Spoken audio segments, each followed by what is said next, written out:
Hi, Richard. Hi, Deborah. How are you? Good, thanks. How are you?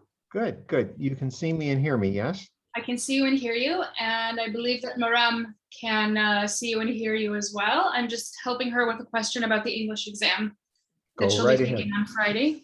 Good. So I'm going to email you and Maria. Okay. Okay. Good. That's good. Thank you. There we go. Looks Throw like that away. Boaz, how are you? I'm great. I'm great. And letting the students in. Please, that's good. You're still doing Miluim in the Batei Avot or not anymore? No. I reached 50 and I resigned. Like it was like, do you want to do 5 more years? And I'm like, okay, if it's gonna be anything like last year, I can handle it. So, yeah. Mhm. So now I'm an external advisor. Right. Okay. Hi to everyone who's joining us. We're going to wait a few minutes for more people to join. You probably noticed I have the waiting room on. So in the meantime, you can listen to the faculty and staff chit chat. Feel free to join in. Grab Boy, that yourselves a sounds glass of exciting. water. Yeah. You know, the danger is after 5 minutes of us chit-chatting, somebody may just Just turn leave. themselves Yeah. off and walk away. They're gone. Okay. They're saying I should mute all of us now. Right. Well, it's nice to see the people who've signed on and welcome. This is great. It's very exciting. This is the 7th year of the program, so we're delighted to have so many people. It's great. Good. We're still early by a few minutes, so we'll have many more. Let's see. We should be starting in 2 minutes, right? Yeah. Okay. Oh, here we go. 2 more in the waiting room. Riley. and How has Steve. the Green Pass been going in Israel? The green? Sorry. Green Pass. Oh, the green path. Yeah. I haven't gone anywhere that requires it, so I don't know. Mine worked well yesterday. There was this a meeting arranged by a SUTA for 25 years for the patients' rights law. And they checked mine and it worked. So, and it was the talks were very interesting. So it worked well. I see Maya has joined us. Yeah, Maya, thank you. Hey, Maya. Oh, great. Hi, Maya. All right, we're up to 15 total. Good. 16. Hi, everyone who has the ability to, if you could turn on your cameras, we would love to see your unmasked faces, because once we get into in-person learning, we'll only see masks. So this is one of our opportunities.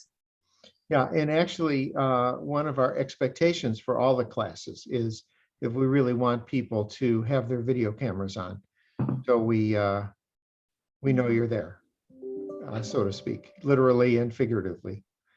So great. We're just waiting. We'll give it another minute or so. We're getting pretty good crowd here. Richard, maybe we can stop the recording, and then once we officially start, we can turn it on again. Just so that, sure. Just so that people who are going to be watching the recording don't have to suffer through this. We can. Okay. I've resumed the recording, and I think, why don't we start doing introductions? And we first of all will introduce our faculty, because they may or may not be staying with us for the entire orientation.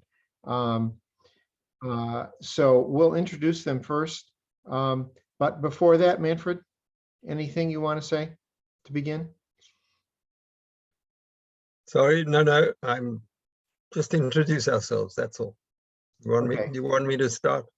Yeah, why not? Hi, everybody. I'm Professor Manfred Green, and I'm director of the International MPH program that you've joined. And now we'll go around and go over to my co-director, which is Professor Richard Schuster.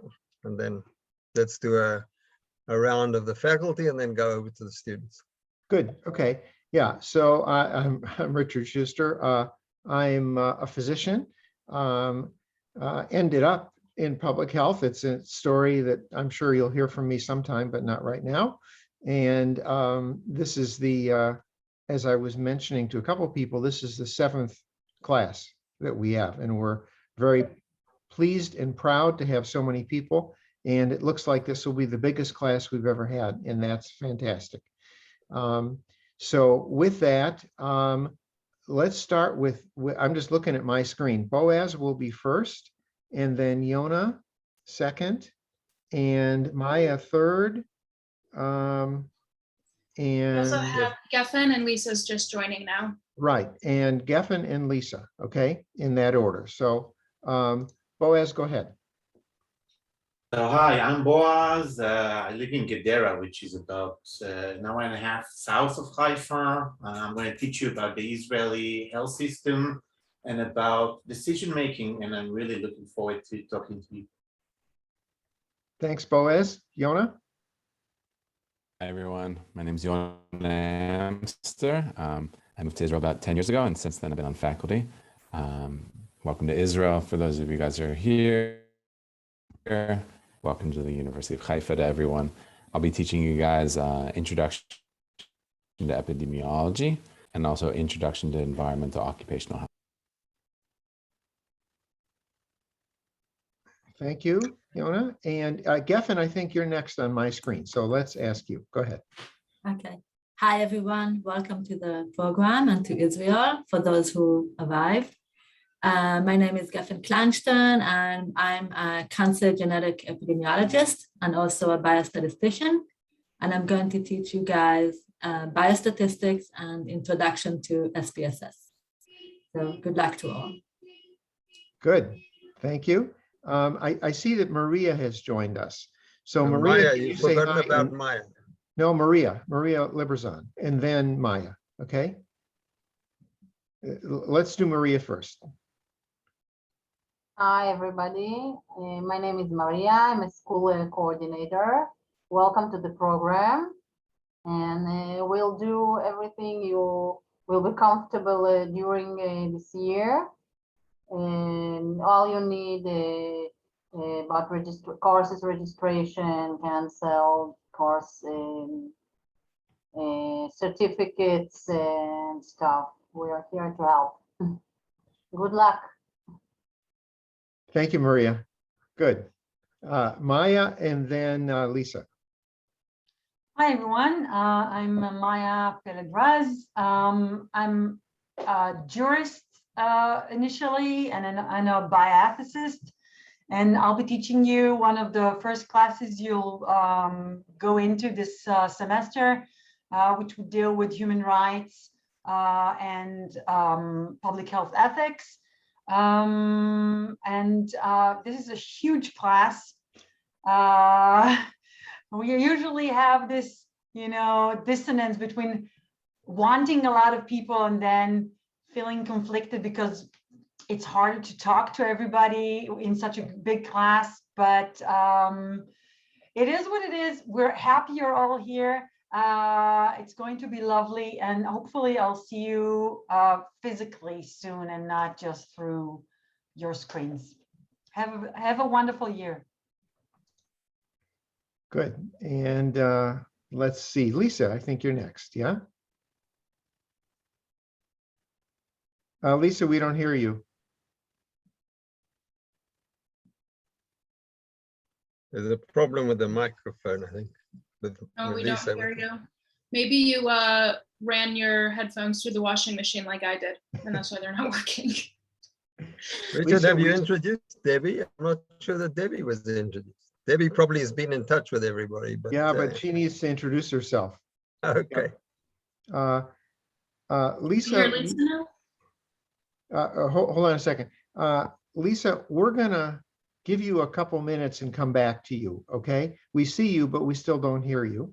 And let's go to, Richard, can I just make Yeah. one comment? Because just to make, I'll talk about it again when I present the school, but just so that you understand who is Maria and who is Debbie and what their functions are. Maria is the coordinator of the whole school of public health. So she deals with the whole school, and I'll tell you about the school later on.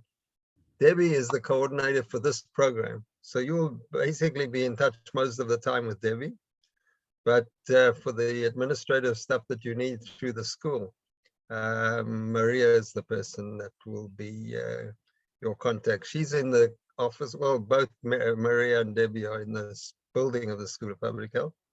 So you'll be able to get to their offices according to the times that they're there. Okay. good, yeah. And before we try Lisa again, Deborah, can you just tell everybody just a bit about your story, where you're from, your degree? Sure. I grew up in the US and I moved to Israel in 2010. I'm a graduate of the Hebrew MPH program in health promotion.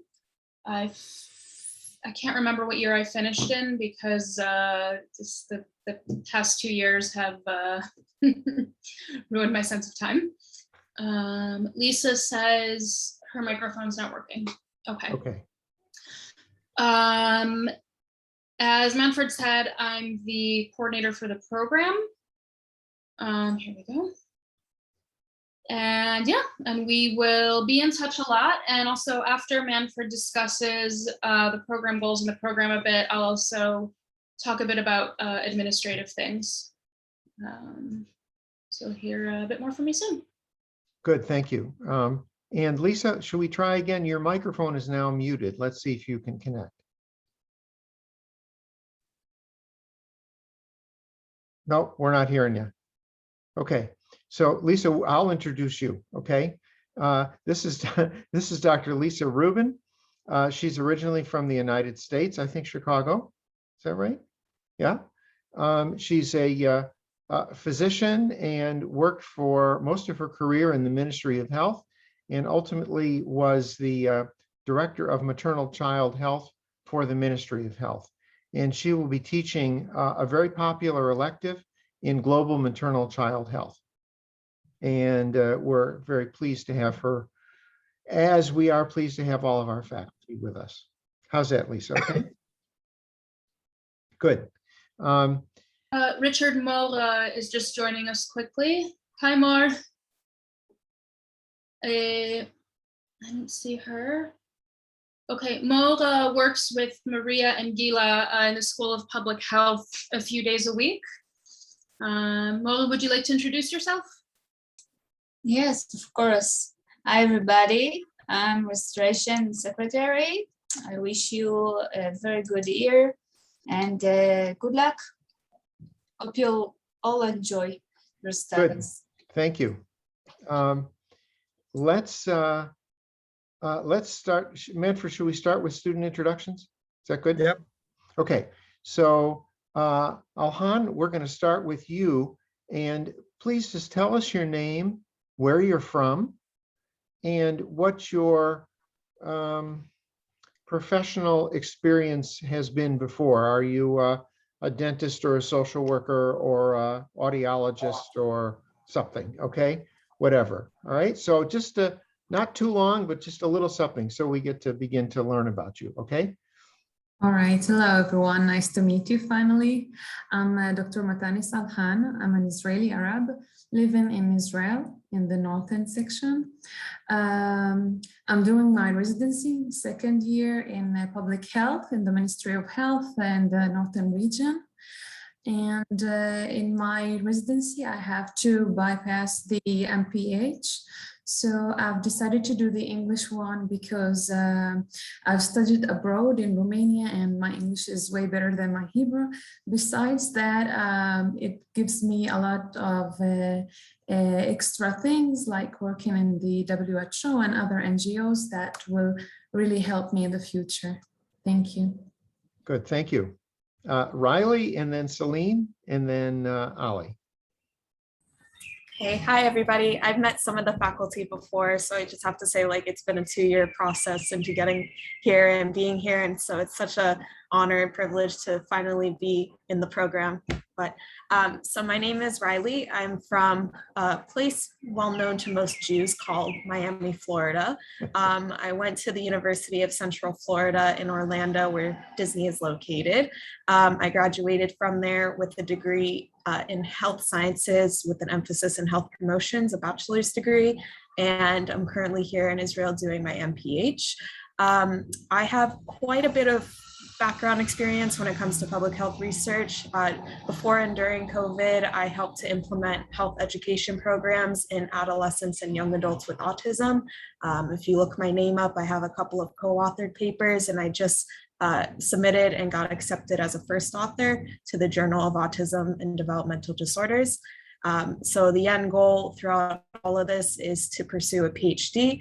I'm looking at the University of Massachusetts after this program in kinesiology, and I would like to either be a university professor or work at some large organization where I can continue doing those health education programs in underserved populations. So it's nice to meet all of you. Good, thank you, Riley. Celine? Hi, everyone. Can you guys hear me? Yes. So my name is Celine. I just graduated from the University of Cincinnati in Ohio with a bio pre-med degree. I'm currently doing my MPH here, and hopefully I will be going to med school after. And yeah, that's pretty much it. Good, thank you. And Ali, and then Judith, and then Haran.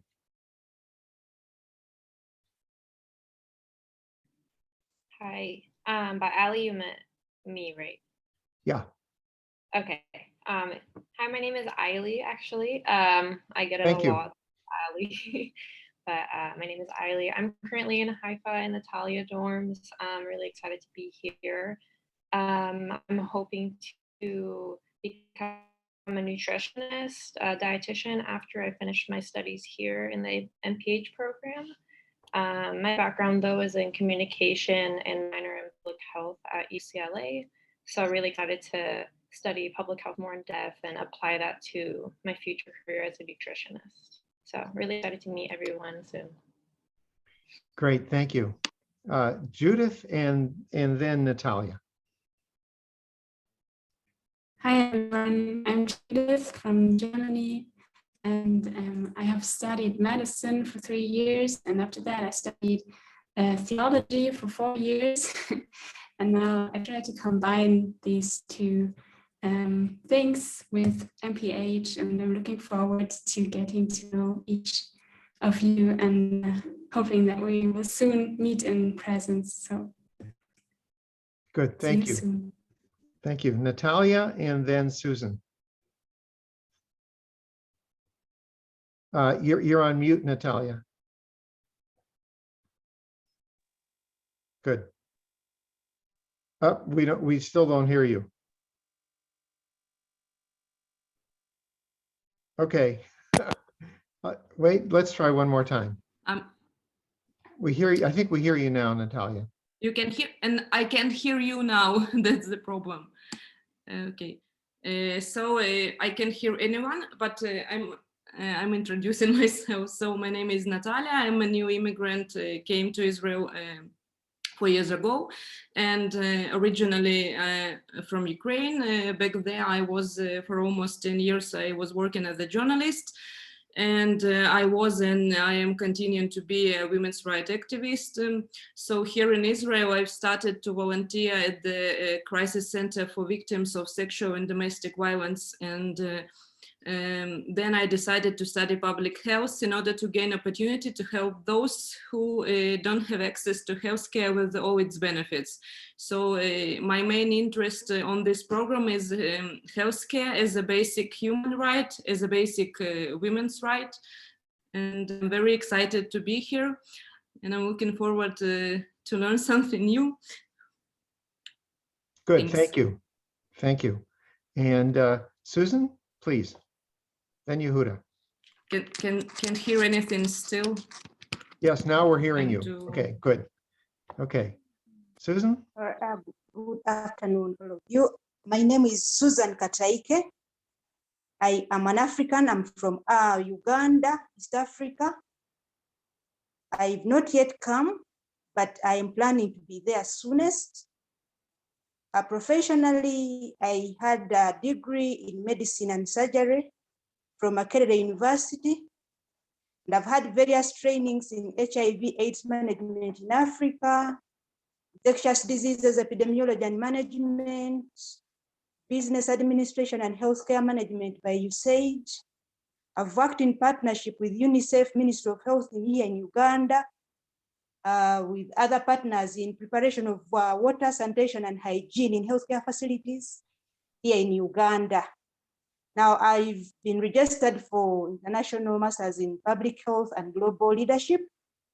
And the world being a global village now, I'm looking at working with various partners and stakeholders in the betterment of health internationally. So wherever I fit, wherever I fall, after this experience and training, I believe to work for the best for humanity.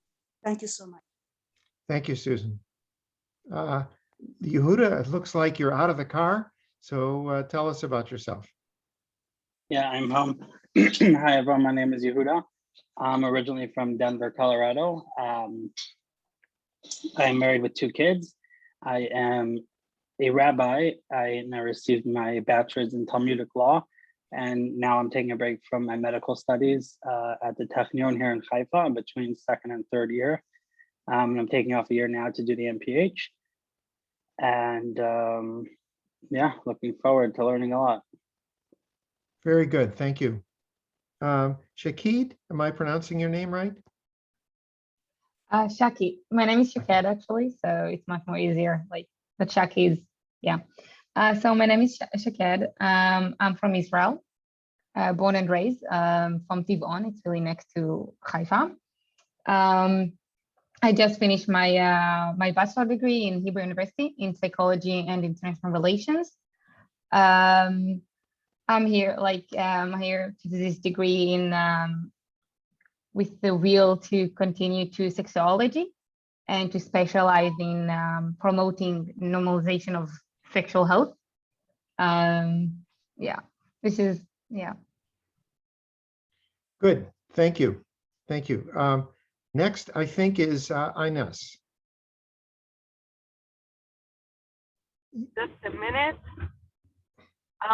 Just a second. I'm just parking. I'm sorry for having an urgent call for a test for myself. So hi everybody. I'm Ines. I'm from Istia village, just nearby the University of Haifa. I finished my medical school and studies in the Technion, also in Haifa. And I'm a physician who's doing my residency now in emergency medicine in Carmel Hospital, also in Haifa. And I've been in a sick for 1 year, and actually I found it very nice to be off, so I took another year. But this time for the I-MPH, and I'm so glad to be here, looking forward to meet all of you. I had a little bit of disappointment that we are starting on Zoom. But okay, I'll wait for the frontal meeting. I'm a little bit conservative with this stuff. I love the old fashion. That's it. Inez, thank you. And yes, we're all disappointed that we're starting on Zoom. But you know, this is all part of the world that we live in, and as we all know. And the good news is that particularly with Professor Green's leadership, not only will you experience COVID, but you're going to the pandemic, but you will be learning about it And at least we can make it an academic experience. Okay, with that, Lucia? Hello, everyone. I'm Lucia. I'm from Italy, and I just graduated from my bachelor in European Public Health in Maastricht University. And yes, I'm really excited to be here. I'm in the Thalia dorms right now, and yeah, really looking forward to start the program. Good, thank you. It's Marta? Hi, can you hear me? Yes. Okay, so hi everyone, my name is Marta. I was born in Hungary, but raised in Norway. I'm still in Norway at the moment. It's really cold. I just graduated with a degree in psychology, and I'm mostly interested in community mental health within public health, especially now during coronavirus times. I think it all affected us.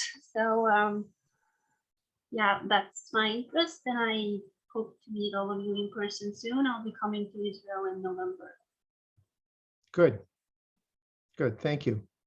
I think it's Isabel. Hi, everyone. My name is Isabel. I'm from Boston, Massachusetts. I'm currently quarantining in the Shikma dorms, and I just graduated from University of Massachusetts Lowell with a bachelor's degree in health sciences with a concentration in health promotion and community health. And I've had a little bit of research experience in public health. I interned at Harvard School of Public Health, and I also recently interned at the University of Haifa with Dr. Sharon and over the summer. So I was actually here pretty recently, but I'm excited to be back and looking forward to meeting you all once we can all be in person. Great, good, thank you. Adira and then Darcy. Just saying one thing, not that it's going to give you any benefits, but Boston University is my alma mater as well. So just. Oh, great. Yeah, I love Boston University. See, Hi, everyone. Maya, Maya, it's still there, right? Still there. Good, good. Okay. Adira and then Darcy. My name is Adira. I'm from California originally, and I went to UC Davis and studied psychology and cognitive science. Then I worked a bit at Planned Parenthood, and I've also taught English here in Israel because I've lived in Jerusalem for a couple years. I'm excited to move to Haifa for a little change of scenery and get to meet you all. And I'm interested in mental health, reproductive health, sexual education, things like that as well. Good, thank you. And Darcy and then Nick. Hi, my name is Darcy. I grew up moving around a lot, kind of currently until this day. I am really interested in prison abolition and comprehensive sexual education. Darcy, we can hardly hear you. Could you talk closer to the mic? Is this better? Yes, much. Okay, great. My name is Darcy. I've grown up moving around a lot. I am really interested in prison abolition and comprehensive sex ed, and I really, really like working with young people. Good, thank you. Thank you. I think Nick and then Danielle. Hi, I'm Nick. I'm originally from Omaha, Nebraska in the United States, and I just finished up my undergrad at Kalamazoo College in Kalamazoo, Michigan, where I studied economics and math. Yeah, I think I see a PhD in something like health economics in my future at some point. And I'm currently living in Jerusalem because my girlfriend is going to start rabbinical school soon.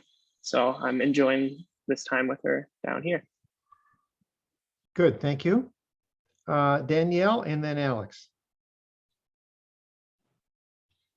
Hi, everybody. Can you hear me? Yeah. Yes.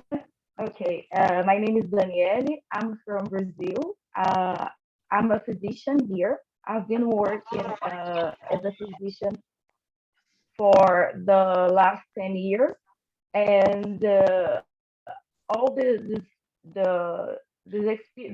experiences I gained here from Brazil took me a decision to start studying public health to improve public health worldwide, as I am to live abroad, and as I am specialized in psychiatry. Probably I will give focus on mental health. Very good. Thank you. Thank you. And I think next is Alex and then Chelsea. Hi, everyone. Oh my God. Am I okay? Yes, we hear you. Okay, I'm Alex Mobar. I'm from Liberia, West Africa. I'm a nurse by profession. I did my bachelor in nursing. I've been into health promotion and health education for over 10 years now.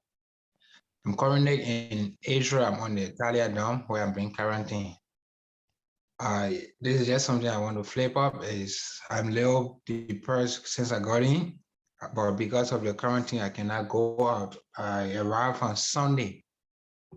Upon my arrival, I got the death news of my surviving uncle after I lost my father in June of this year. So it has not been easy, but I'm hoping and praying that things will be fine. Thank you. Alex, sorry to hear this, but we're so happy that you can be with us. Thank you. Thank you. Good, good. Hi, everybody. My name is Chelsea Sudeshna. I'm from India.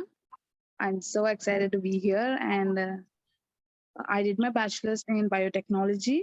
And I recently interned in Global Health Summer Program, which was conducted by Ben Gurion University.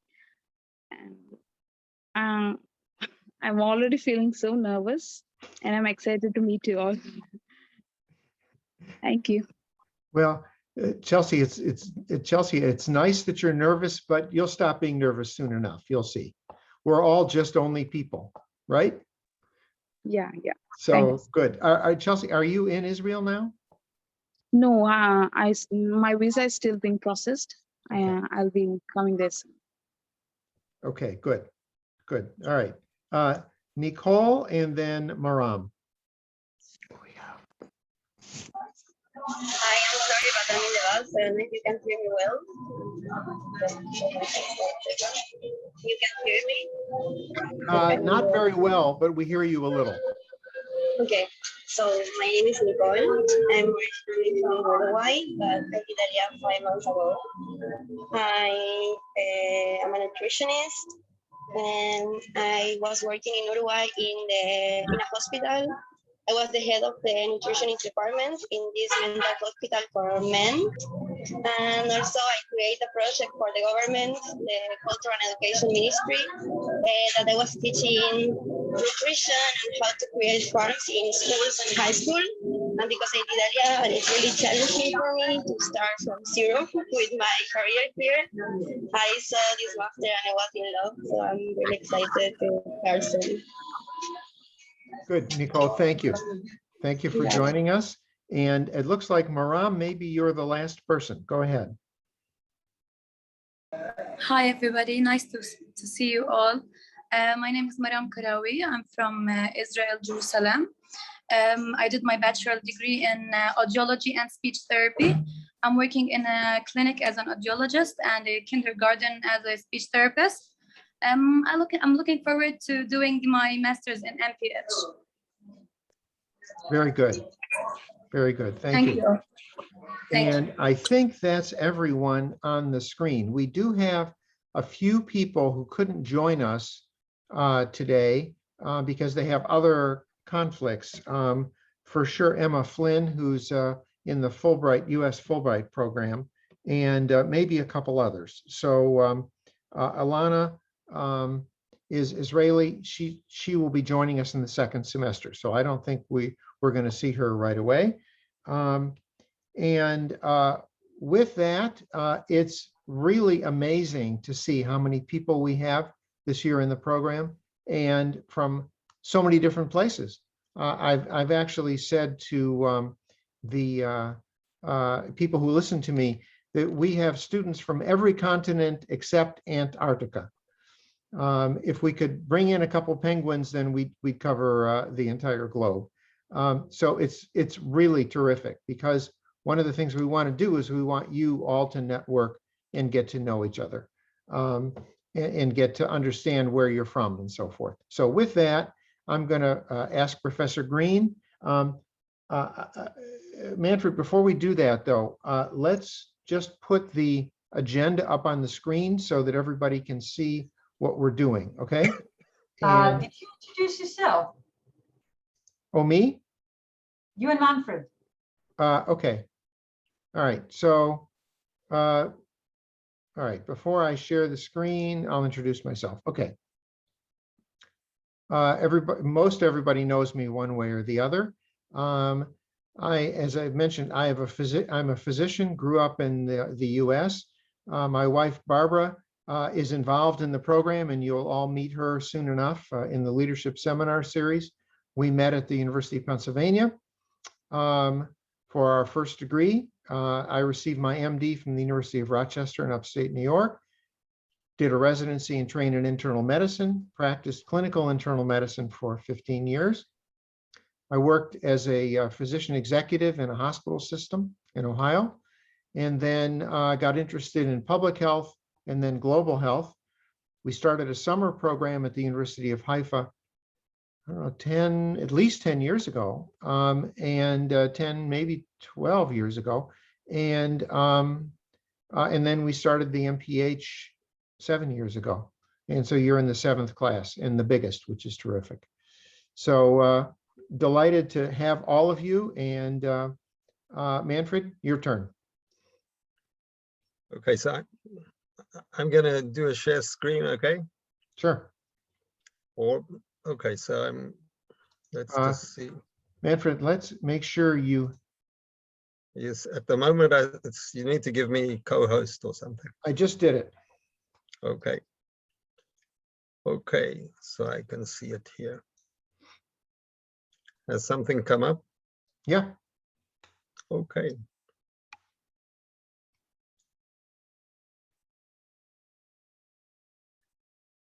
Great. Okay, thanks very much. And it really is great to see all you students, new students that we've been in touch with by email or whatever. And it's great to see you in person, as you all said, and a couple of us said, it's a pity we can't be meeting together in person. It'll happen. We're just going through a transition phase now on Zoom, and we hopefully then will be able to move over to in-person teaching in the not too distant future. So we're all looking forward to it. But we'll be working out ways of meeting outside of the classroom so that at least occasionally we can meet each other on a kind of an informal basis. So I'll just repeat again my name. You can see Manfred Green. I'm a physician. From my accent, you probably some of you have detected I'm originally from South Africa. Graduated from the university, 2 universities actually, one the Witwatersrand, which is difficult to pronounce, so I'll leave that out and tell you that I graduated in medicine at the school, Faculty of Medicine at the University of Cape Town. Then came to Israel and did my internship in Israel. My PhD is from the University of North Carolina in Chapel Hill. And I'm basically a specialist in public health and epidemiology and medical administration as well. And also on the side, some occupational medicine, but I'll leave that to Yona, who's the real specialist. I'm just an amateur. Okay. A little bit about the program before I just present. I just want to make a few comments, and I think you're already feeling it. It's a fairly large class, as Richard said. This is the largest class that we've had, but it's still a very friendly program. I mean, this is a program that you're going to find that you're going to have maybe considerably more contact with the faculty members, both formally and informally, than you would normally have in many universities. And we actually do that. This is one of our aims, is that you really feel part of the program, and you also feel part of this, as Richard says, part of the family that we developed during the program. So you really have to feel free to call on any of us. At least myself and Richard, I don't want to talk with other faculty members, but Richard and I are pretty much available 24 hours of the day. So in other words, basically, if you have a problem, we'll be giving you our phone numbers and you'll be able to call us if you have any issues. So we'll pretty much be available to you whenever you have any particular issue. But other than that, obviously, we'll meet either on Zoom or personally. Certainly, you'll be able to meet us in our offices in the School of Public Health building. And the other faculty members, some of them are here. They are also very approachable. That's why they're in this program. We don't have people in the program who are not nice and friendly. So that's part of the criteria. So you'll find that not only are they fantastic professionals, but they're really great people. So I think you'll find it very easy to talk to the faculty members, both about the issues that you have on their specific courses and of course, any other issues that you think maybe you could get help from them. So please, again, feel very free to approach us. I think that one of the students did mention that she was a little nervous. I can assure you there's really no need to be nervous. The program, our aim is to make sure that all of you graduate. So you can, so despite the fact that we're going to give you lots of assignments and lots of work to do, and it's a very intensive program, we understand that it's sometimes difficult, more difficult for some than others. But our objective is to make sure that you all graduate. So the idea for us is that at the end of the day, everybody comes out with a degree. So you need to feel comfortable with the fact that if you do encounter any difficulties, you come to us, and we're pretty sure we'll solve those problems. So you shouldn't be too concerned about that. What I'm going to do now is going to do a brief presentation and tell you about the School of Public Health generally, so that you know the framework. And then I'll talk specifically about the program. So I'm going to tell you a little bit about the School of Public Health and the background, so you know where you are.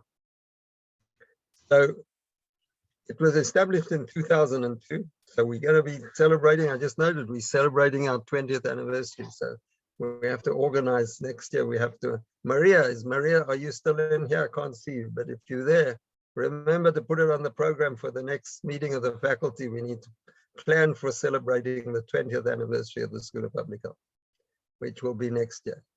Initially, we had 2 degrees, and this might make it a little bit complicated for you. We have a Master of Public Health degree, which is the main degree, but we also have a Master of Health Administration degree, which is one of the tracks. And we also have a Master of Applied Nutrition, which is a nutrition track. So there are actually 3 degrees. And initially, you can see we have a number of tracks: epidemiology, biostatistics, health. Well, that's been split actually. Biostatistics is now a separate track. So it's epidemiology, health promotion, health management, health administration, and community health. And then subsequently, we added in occupational and environmental health and nutrition and behavior. So basically 7 tracks in the school. And then in just last year, we added an 8th track, which is the biostatistics track. So there are actually 8 separate tracks in the school. And in addition, we have a PhD program. We have, I guess, about 25 PhD students at the moment registered. There are currently about 500 students registered in the school. So it's quite a large school. I think we pretty much, if we're not the largest school in Israel, we're pretty close to being the largest. And since the school was established, we've had more than 2,000 graduates actually graduating with a master's degree, and quite a number of people who have graduated with PhDs. So let me just tell you a little bit about the international vote. Richard's already mentioned. This was established in 2015. Together with Professor Schuster and I established the program after we'd already had a pilot period of time running a summer program. It's the only program in Israel that's accredited with the United States Council for Public Health and or Education and Public Health. And it's one of the few actually accredited outside of the United States. We've had about 80 graduates. I didn't have the exact number. And the class of 2022, which is your class, is the seventh cohort. of school, in the school, not specifically for this program, in the school, we have about 45 faculty members. Some are full-time and some are part-time. And we have lecturers coming in from outside for individual lectures. And the basic, as you'll see for the program that you're in, the International I-MPH program parallels the Israeli or so-called Hebrew program in health administration. So it's the same, almost identical program, but with additions. We have a focus on leadership in this program, and it's a focus on global health, but basically the one is recognized for the other, and they are recognized equally for any kind of specialization that you need to undertake in public health. And they all the degrees in the school are recognized abroad and in the US. They accreditation, just out of the accreditation in the US of this particular international program gives some additional advantages, for example, for working in government agencies like the CDC in the US. And of course, it has a certain amount of, shall we say, additional evaluation that makes it somewhat more, shall we say, special in the way that it's actually set up. So all the programs, yours and the school program, are based on core courses, which are for everyone in all tracks. Then there are compulsory courses for each track, and then there are optional courses for each track. So that's the structure of the teaching. And it's pretty similar to what you would see in MPH programs outside of Israel, and particularly in the US, but now also in Europe. And the mission of the school is to provide training in research and practice of public health, health administration, and clinical decision-making to identify research important public health issues and promote efficient and effective community health programs. And this is the general for the school, but clearly it applies also to the I-MPH program. And then we have special aspects of promoting evidence-based medicine, evidence-based public health, responsible communication, and promote community service. We'll be talking about that a little bit more, about the fact that we really like to see our students involved in something in the community service. And we have the applied practical experience where we hope is an opportunity to be to do something in community service. These are just the plans for the whole School of Public Health, and this is what we're doing, just strengthening research, opening excellence centers, improving programs, and international collaboration. And then we have collaboration with different organizations outside of Israel. Yeshiva University, University of Georgia at Athens, Emory University, University of Kentucky. In the US, the World Health Organization, the International Agency for Research in Cancer. And then there's the Association of Public Health Schools in Europe. I haven't listed all of them, but we have a number of collaborations, and we'll talk about them.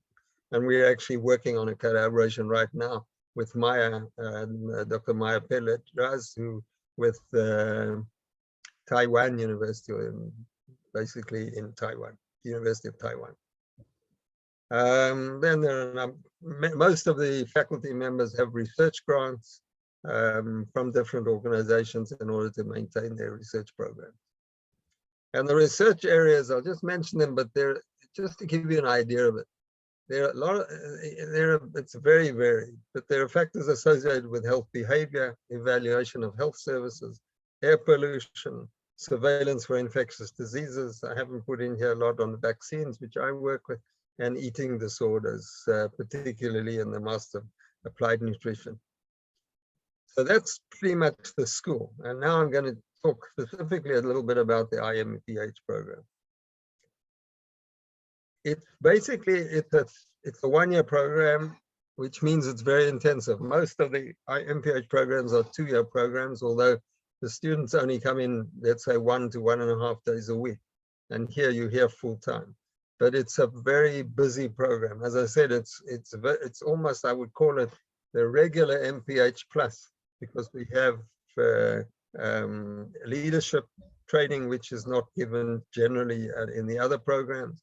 And we emphasize very much the so-called applied practical experience, and you'll see the integrated learning experience as well. We're educating in global health and public health. You'll see, obviously, the terminology we'll talk about. It says here that we're seeking accreditation. That should be taken out. We have accreditation. So it's not seeking, we already have accreditation. That's with the Council for Education and Public Health in the United States. And we want you to achieve competencies in public health, global health, and leadership. So again, I'm not going to repeat too much of the courses, but remember you have core courses. And since we are one track, we don't have special track courses because you'll do everything in this. So everything in this program, everything is either a core course or it's a elective. So these are the core courses that you'll be doing during the training: the introduction to global health, theory and models of health behavior, environmental occupational health, epidemiology, biostatistics, health policy in the Israeli health system, research methods, and developing community health projects. And then we'll have elective courses. And at the moment we have 4 electives. I'm not sure whether we'll be adding an elective, and I don't want, because one of the problems is that 2 of the electives are in the first semester, and you need to take 3 electives. So I'm not sure whether if you really want to get your electives over, I'm not sure whether you should delay too much and wait to see whether there'll be an extra one. But these will definitely be given. And so you have 2 in the first semester and 2 in the second semester. Is that right? I think that Lisa is giving us in the second semester, right? Is that correct? Or in the third, or in the summer? Lisa is teaching global strategies for maternal and child health in the spring semester. Okay, so that's the spring. So, and the sociology and health and illness is also in the spring. That's Sharon. I have our schedule showing drugs and society. Okay, so maybe I'm teaching in the second semester. Okay, so there are 2 in the first and 2 in the second. So you can choose. By the way, you must take 3, but you can take more. In other words, there's no extra charge if you take an extra one. And for your grades, you can pretty much choose the 3 of the best grades, pretty much. I guess that's not a problem. So you could take an extra one. And then if you want to do it, just tell us which 3 you want to have on your transcript. You can have all of them on your transcript, but for the grade purposes, you can choose the 3 that you have your best grades. So that's not an issue. I don't want to push this too much because I'll be giving the vaccines and the COVID-19 controversy. So you make your decisions without feeling that I'm imposing on you about what you should be taking. But those will be obvious. So you'll be seeing those who take the 2 vaccines and COVID-19 controversy will be seeing me quite frequently in the first semester because I also teach the introduction to global health. A little bit about the examinations and grading. I need to make a comment here, which is an administrative one, I hope, but it has to be said. There is a very strict policy in the university for plagiarism. In other words, copying or cheating, if you like, which I'm sure is not going to happen. And pretty much I can say I can't remember it ever happening in our program. If it did, it was very exceptional. So it just means that you have to be very careful to make sure that there is no evidence that you have actually copied material either from another student or from outside. From other students, that's obvious, and I don't think I need to explain it in any detail. But you need to understand what are the regulations for plagiarism. In other words, I'll give you just one quick example. If you're writing a paper, you have to give an ILE, an integrated learning experience, and you have to submit a document of 20 pages, and you might in a seminarian or wherever. So what you would have to do is make sure that you don't actually take material from another paper, some published paper, and just put it into your paper. If you do transfer, in other words, you quote somebody else, you need to indicate that you are quoting. So you would say it's for Jones or Jones et al. And then you would open inverted commas, and then you would put whatever you took there and then close the inverted commas. So it would be very clear that that was taken from another reference. I personally, I know this sounds odd sometimes, but I don't have any objection to you using Wikipedia. On the contrary, I think Wikipedia is a very valuable resource.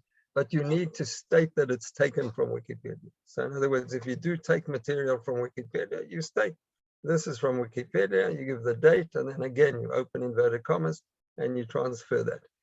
You have to be very careful because I know the temptation is to change it slightly and then not give credit, but it has to be pretty substantially changed to get away with that. I don't have to tell you now that you probably know that if you submit papers to journals and so on, there are now very good programs which very easily detect copying. So in fact, there are now programs available, and the university has and uses these programs to check whether there's plagiarism. It's considered to be, in the academic field, a very serious offense. So if you have any doubts about it, then talk to us. And as I say, if you're very transparent and state exactly what you're doing, you usually will be fine. So if in fact, the other final thing is that if you are submitting a paper, it wouldn't make sense if you gave in a 20-page paper where half of it are quotes. That wouldn't make sense either, because that's bordering again on plagiarism. How much is allowed? Maybe 10 to 15% could be quotes, but you shouldn't be going much beyond that. The rest should really be what you're actually writing yourself. So that gives you a rough idea of how you should be doing. Again, any questions, ask one of us, any of the faculty members, and they'll be able to help you. This is just a detail that I think this is what comes from an older slide that Richard gave. And you may want to use it, I don't know, but I'm going to go over it, and you may want to talk about it later. I think you do talk a little bit about it. Yeah. Are you going to talk about the APE, or should I say something about it? I'll talk about it, Manfred. Okay. And the ILE? Should That's I for say you. something about the ILE? That's you. Yeah. Okay. So Professor Schuster will explain more about the applied practical experience. I'll just mention to you what the ILE is. The ILE, the old name was a capstone, and it's now called an integrated learning experience. It's basically the same thing with a different name. And it can be a variety of things, but the idea there is to demonstrate to us that you've actually acquired competencies and experience from the program. So you choose a topic of your interest. So you may want to choose a topic that may be on drug abuse amongst teenagers or something. And then you would actually do let's say, a review on that. It would be pretty much a literature review, but it would be a critical literature review with policy implications. And then in that, you would indicate to us that you have actually used your experience from this program. In other words, you've used experience from doing systematic reviews, which you got in the research methods course. And you would got something on leadership aspects, setting up programs that you got in the leadership training program. And you may have something on maternal and child development that would come in. So you would say, these are the areas where I actually learned something new, which helped me to produce this paper. So that's something that we would be looking for when you submit this paper. This paper is submitted usually in the third or towards the end of the third semester. And then you need to present to us verbally. So you submit a paper and then you present it essentially to Professor Schuster and myself, and then we grade you on that. So that's the ILE. We'll talk more about it, and that you have plenty of time in any event, because that usually most people will not really be working on it until certainly late in the second semester. And some even delayed even later, although we emphasize that we want you to try and complete your degree by in the 1 year. So by October in 2022, we would hope that you would all completed all the requirements. If it goes a little further, we excuse you, but we would really like you to try and make sure that you've completed everything by October at the latest. I think that's pretty much what I want to say right now. Again, we're going to be having time now for discussions and questions. So Richard, do we want to have a break now and then take questions, or what would you like to do? Yeah, let me ask Deborah. Either we'll take a break now or after Deborah. Deborah, how long do you anticipate your section? I have a few things to go over. I don't think I'll need more than 5 to 10 minutes. Maybe Deborah, maybe we can do a quick 5-minute break, and then when we come back. Okay, maybe if I'll tell you what I suggest as well. Maybe because it's going to be complicated with the questions to stop, I suggest that you send your questions to the chat. So send questions to the chat, and then I will pick up what I can need to answer, Deborah and so on, and we'll also, so let's send the question to the chat, and then a lot of them we'll probably be able to delay until later because you may have the answers in some other part of this discussion. So, but please feel free to send it into the chat. So let's do this. Manfred, why don't you stop the screen share? Okay, so I'm finished. Let's take really just a 5-minute break, okay? And then we'll come back with Deborah, and then I have some things to go over, and we'll answer questions as well, okay? Okay. Good, so 5 minutes, everybody. Deborah, I'm gonna turn the recording, I'm gonna pause the recording and remind me to turn it back on, okay? Okay, good. Yes.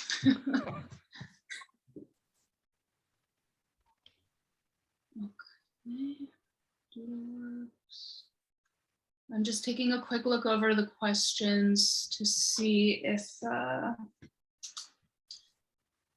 there's anything that's in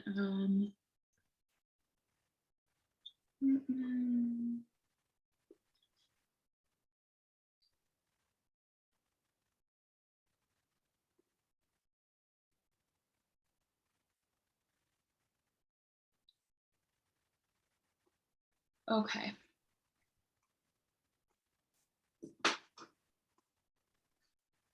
All right, let's admit. Discuss the exams at the end of the session today. Okay. Hi, everyone. Welcome back to hour 2 of our orientation. I'm going to be going over some of the more administrative stuff. As Richard mentioned earlier, I'm the program coordinator just for the I-MPH program. And I do work in conjunction with both the staff of the International School and the administrative staff of the School of Public Health.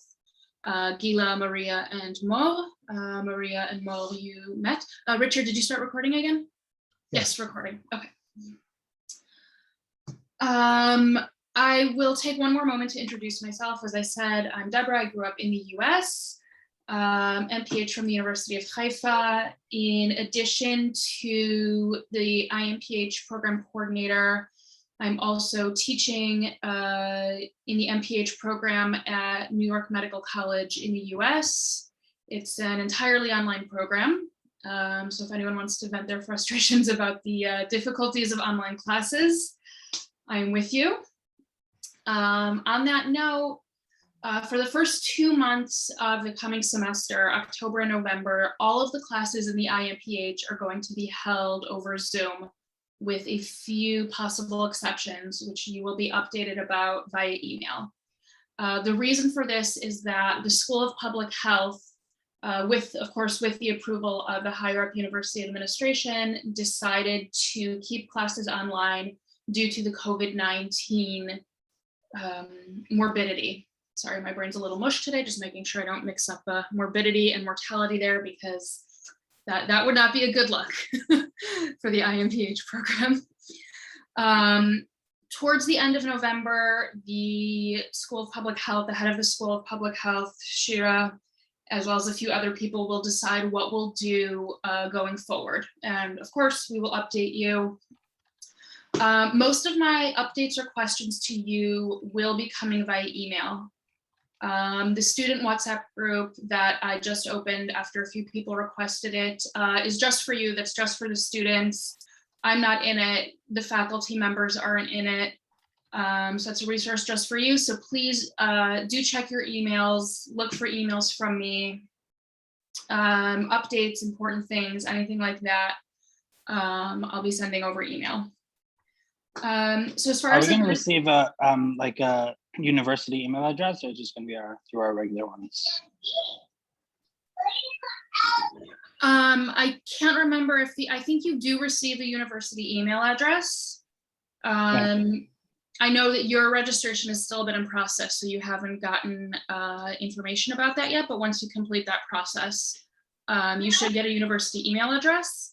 And if anyone would like me to update the email address that I send your updates to, please send me your email and I will update the mailing list because I just have a mailing list for all of the students in the cohort when I need to email everybody. So please email me with the email address that you would prefer that I use. What's next? So I see that there are a lot of questions about technical issues, exams, books, things like that. I'm working on setting up, first of all, books and reading materials you should all be able to get through Moodle and through the library. There might be particular lecturers who might ask you to read certain book chapters. I don't think that there are any lecturers who require you to buy a full textbook. Richard does, but Richard has several copies of the textbook in the Professor Richard Schuster lending library that you can borrow. But in Israeli academia, most of the time you don't need to purchase an entire textbook, but most of the chapters and articles will be made available to you through Moodle. At some point in the first few weeks of the semester, we'll have a library training session. I'm working on setting that up with the library. So you'll learn how to use the library's website.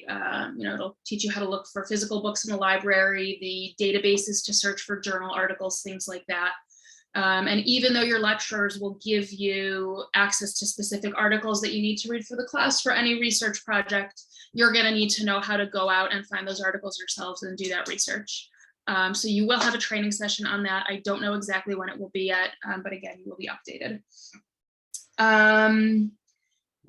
The next event that I wanted to talk about very quickly, very briefly, is that next week we'll be having an in-person meeting. That is on the 12th. What day is, sorry, my kids slept horribly last night, which means that I did too. Oh, on the 12th, which is Tuesday, next right? Tuesday. Yeah. Tuesday, yeah. So we'll start on the steps in the School of Public Health building. In order to get onto the campus, you do need a green pass. So that means that either you need to present evidence of 3 vaccines or a recent COVID-19 test. As well, masks are required in all closed spaces in the university. In classes, in the library, in cafeterias, if you come in and you need to have a meeting with a lecturer or with any of the administrative staff, you do need to wear a mask that covers the mouth and nose. For most of you coming from outside of Israel, that might seem obvious, but here, not always so much. So a few other minor things. First of all, the Google Drive files. Hopefully by this point, all of you have checked out the Google Drive, the cohort Google Drive folder that I've put together for you. It has the schedule. It has the student handbook, which can probably answer a lot of your questions. There's a contact sheet that all of the students filled in themselves with your own contact information. And as the program progresses, I'll upload any forms that you might need or things like that. Just to be clear, the things that I'm uploading to the Google Drive folder are things that have to do with the program level. If there are any assignment sheets or exams or things like that that are course specific, you need to be in touch with your lecturers about that, with your instructors. The other thing that I wanted to mention, Professor Green mentioned our CEF accreditation, the Council of Education and Public Health. Part of the work that we need to do in order to maintain that accreditation is a lot of evaluation and self-evaluation. Richard has many, many thoughts on this. You will hear many of them throughout the program. But at several points throughout the year, I will be sending out questionnaires, surveys, and we really need you to answer these because we use that data as part of our SAFE accreditation. In addition to using that data, your responses to improve the program for future cohorts. So when you see a survey or questionnaire or something from me, please answer it, fill it out as soon as you can so that we have those data. Okay, the last thing that I wanted to talk about is credits and courses. Some of the credits that Professor Green had on his slides are not totally updated. We had to tweak a few things this year due to some internal bureaucratic issues. So the number of credits that are listed in the student handbook in your Google Drive folder, those are what you should be referencing, those numbers of credits. Also, in case anyone missed the email that I sent out, I think it was about a month ago, there is an enrichment course that you can take. The course will show up on your transcript, but it does not count towards your course requirements for the I-MPH. It is not an elective. It's called Society and Policy Development in Israel. I think 3 or 4 of you emailed me back that you wanted to register for it. If anyone else is interested in that, please email me ASAP so that we can get you registered for that course. And the last thing is that before the decision to have all of the classes take place entirely on Zoom, I was planning on having office hours or reception hours in the School of Public Health on Mondays and Wednesdays from 10 to 2 for in-person reception for any questions, complaints, criticisms, coffee, whatever you want, just kind of a place where you can drop in. I will probably, as long as classes are online, I will probably not be coming to the campus 2 days a week, every week. But if anyone would still like to have an in-person meeting for whatever reason, please email me. I'll find it, either of those days, Mondays or Wednesdays, 10 to 2. And that, by the way, Mondays and Wednesdays, 10 to 2 are days that both semesters you have classes, which is why we picked those days, so that I would be there on the days that you are in theory, on campus anyway. So if you just want to talk, if you're struggling, if you have questions, if you're confused, you can email me. We can set up a Zoom meeting. I strongly prefer that you email me at my University of Haifa email address. I know that some of you have my email address. Please do use my work email address. And I am looking forward to a great year. It's very exciting to meet you all as face-to-face as we can get right now. And I am here for you. So Richard, back to you. Thanks, Deborah. As Professor Green said, we take a family approach. Yehuda is sort of showing us what families look like, and you have a very cute child, probably a daughter, is that right, Yehuda? This is a daughter. I have 2 cute children, but this is a daughter. Good. So Professor Green and I are old enough that you all are somewhere between the ages of our children and our grandchildren. But we do have this family orientation, and we're very serious about that. And we welcome you to really feel as much at home and comfortable with us and each other. That's very important to us. We live in a very challenging time because of the pandemic and the new technology that is essentially Zoom or whatever you want to call it, and how we can optimize this balance. There are certain advantages in teaching on Zoom, and yet there are clearly disadvantages. I myself am very interested in in-class teaching. I think it's really important. So what we're trying to do is figure out how to optimize things as best we can over this year. And as you know, we are not going to have routinely, at least in-class programming for the first 2 months. We really hope, I certainly hope, that by December we'll be able to gather.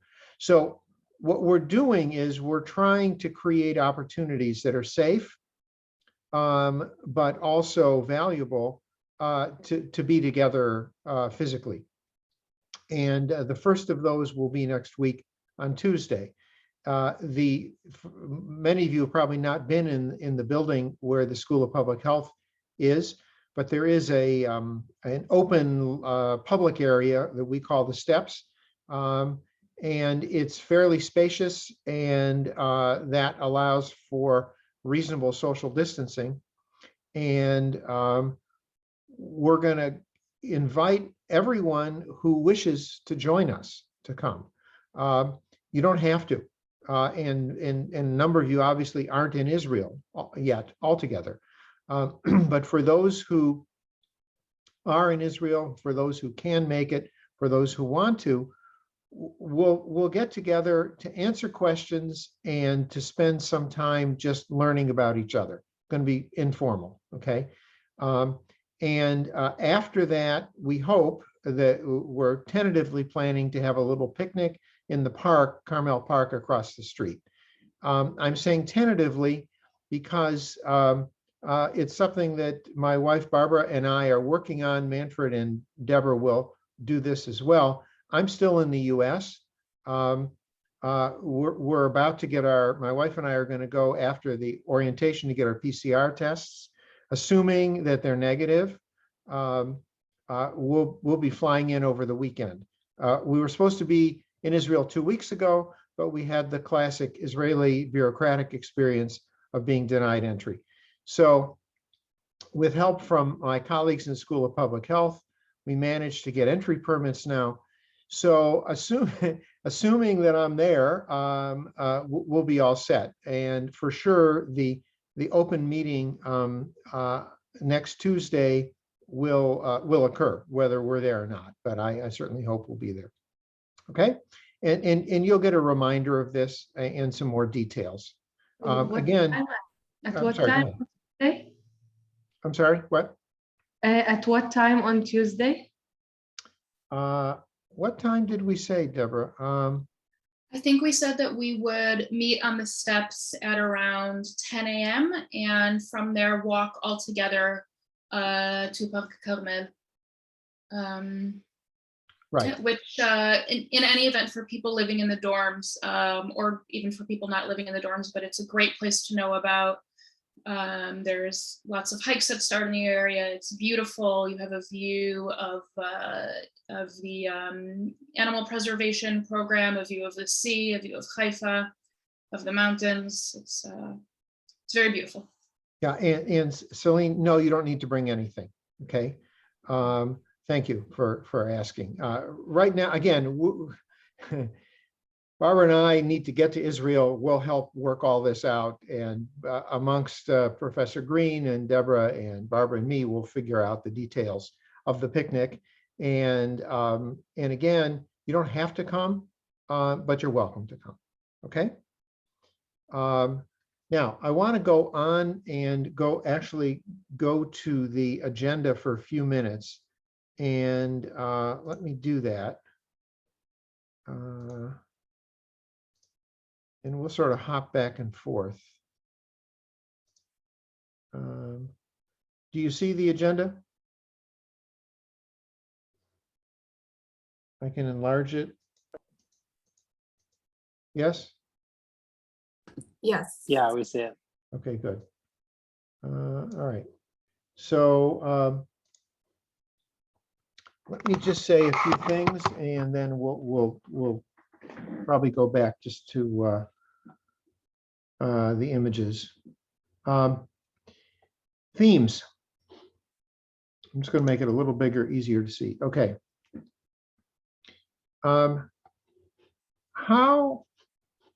One more second here. How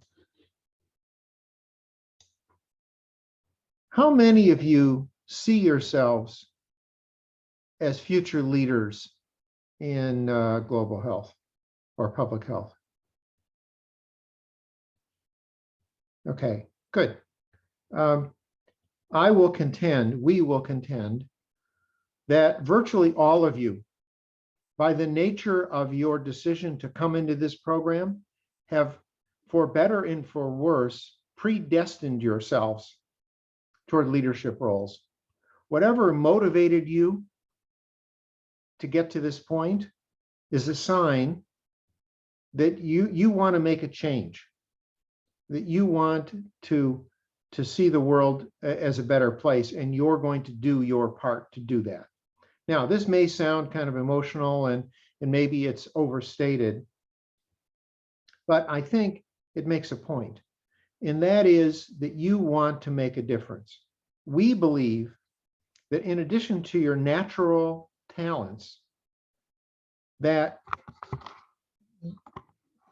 you can be educated to improve those skills, okay? That there are certain things you can learn, particularly understanding yourself and understanding how you lead, how you react in various situations, will make you more effective in accomplishing what you want to accomplish as a leader. So instead of just saying congratulations, what Harvard does is Harvard says, you're accepted to Harvard, you're a leader. Okay, that's probably true, and that's great. We say, you're going to be a leader. We have a curriculum in leadership, and we will be developing that for you. Okay, and there are a few different ways we're going to do that. One is a course that I teach in the second semester in leadership. Another is a seminar series, and that seminar series extends throughout the entire year. The first one is on October 18th. It will be an introduction that I will do, and I hope and expect that I'll be doing it in person and on Zoom. Okay, for those who are on Zoom, fine. For those who can come to class, great. As Professor Green said, classes generally start 15 minutes after the hour, because if you have a previous class, you need half an hour in between classes. So classes should end at 45 minutes after the hour and begin at 15 minutes after. Okay. When we do Zoom, particularly for the seminar series, we often come on live on the hour so that we have some time to fumble around and get things set up. The leadership seminar series is on average twice a month. We have about 15 speakers. These people are all leaders in healthcare from kind of anywhere in the world. Most are either Israeli or from the US. And they are very interesting people who have had hugely successful careers. We have asked them often to talk about their failures, not their successes. What you need to do is you need to send me a one-page report within 48 hours of the class, summarizing what you got out of it. I want it short so that it's done quickly. You don't have to have references. I'll explain all this to you at our first class. So that's the leadership seminar series. Those two things together, the course and the seminar series, and then your experiences with each other, and as you proceed with the class with the other faculty, will change you. They will change you, and you will be more skilled as a leader. Another one of our themes, and Professor Green has talked about this, is global health. The degree is a public health degree, and you will all have the foundational education in public health. But you also will have specific education in global health. Some of you will have careers in global health, some of you won't. But hopefully you'll all get that education. In the modern world, we live in a very global society. And as you learn about the COVID-19 pandemic and the various national responses and the nationalism that has resulted in a lot of challenges for all of us, the nationalism is somewhat opposing globalism. But the reality is we're in a global society, and you will be working in a global world. So we want you to understand multicultural issues. Your class defines multiculturalism. And we will talk about this in a structured way, but at our orientation with this today, I just want to bring to everyone's attention how diverse you all are. And that's wonderful, but also appreciate that your communication skills are going to be different. And when you say something to someone from Ukraine, they may not understand it the same way someone from Brazil would understand it. So be aware of that. Be sensitive to it. We'll have some structured learning in it, but also just be aware, okay? That you're coming from all these different cultures.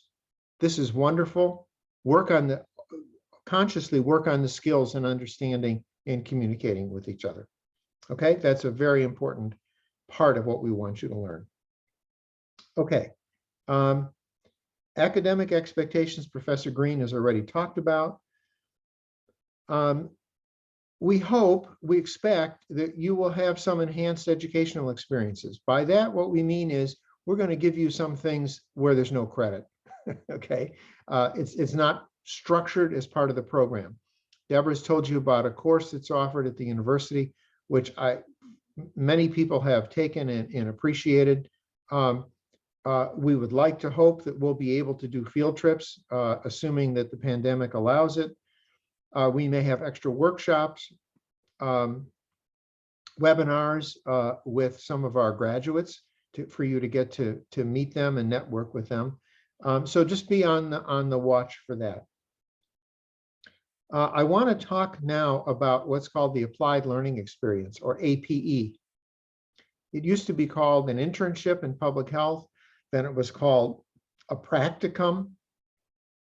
We use the word applied practice experience because that's what the US accreditors want us to use. And I'm just going to take a few minutes. We will talk about it again and again. It is what is called experiential learning. And by that, what we mean is that you learn by doing. You don't study a book, you learn by doing. So each of you needs to come up with some community-based activity that you will do. And the requirement is that you spend about 150 hours over the year working on this. That's plenty of time, but it's not overwhelming. We encourage you to spend more time if you want. That's perfectly fine. You can do one or more than one activity, and you can add up the hours. But what we want you to do is to go out into the community and become part of a team where you are actively working in some area of public health, as broadly defined as public health is. And again, you need to simply inform us at the end with a short 3-page document what you did. And you have to look at the syllabus because there are details in this. But you also need to send us a product of the work that you've done, because we expect that you'll make some contribution to the organization, and we want to have you show us what you've contributed. At times, I've tried to set these up for students, and that's not worked well. Okay, you have to decide what you want to do. You have to find it, and you have to make the communications, and you have to do it. You can certainly contact either Deborah or Professor Green or me, and we can talk about it. We can try to help you. But we've learned that it's a much better experience if you actually initiate it. Interestingly enough, in spite of the pandemic and the absence of being able to meet, our students this past year have accomplished their APE. You know, they've been done on Zoom, they've been done online, whatever they've done. So you will be able to do this. Technically, it's considered a second semester program. We encourage you to start anytime you want. Try to get it done by the end of the second semester. Staying on time is one of our themes, both for the APE and the ILE.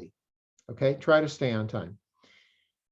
We also encourage people to do their APE outside of Israel. So you may want to do it at home, wherever home is, or you may want to do it in a third place. That's great if you want to, if you can. We've had people go, somebody, was it Serbia, Manfred? I think, right? On mute. Yeah, yeah. Yeah, we've had people. I would say, yeah, sure. Yeah, and other places overseas. I think maybe South Africa, somebody went. You do have. That was set up, but unfortunately, because of the pandemic, I think she couldn't go at the end. But there was something set up though. Yeah. So if you want to do something in a third country, that's great. If you want to go home and do it, that's fine. Some people choose to take their vacation time between the first and second semester and do it then. That's perfectly fine. Okay. So I'm just introducing this. We'll go over it again. You don't have to worry that you need to remember all this. Professor Green has already talked about the integrated learning experience. I'm just going to talk about committees.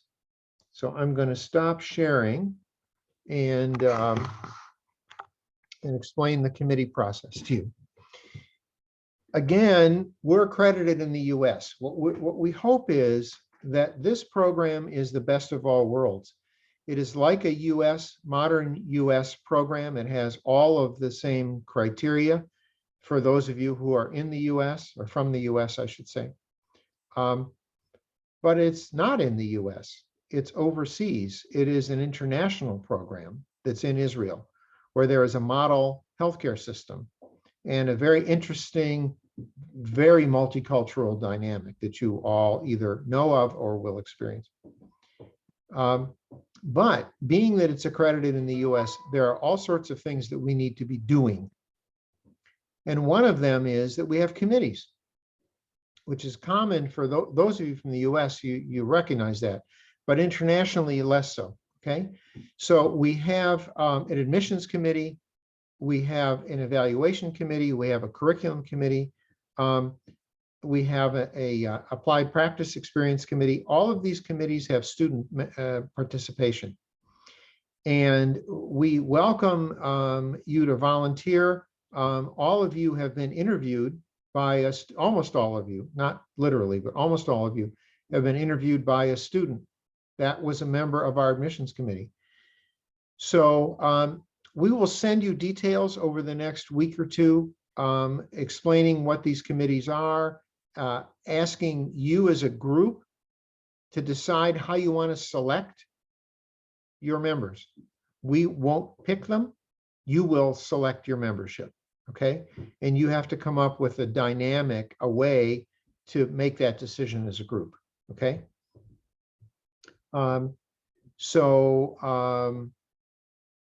That's it with the committees. Again, nothing to do today, but soon you'll get some more details. Before I turn it back to questions, I just want to try to address one question that came up in the chats, and that was about books and reading. You all are or will soon have access to Moodle, which is an international higher education and learning platform.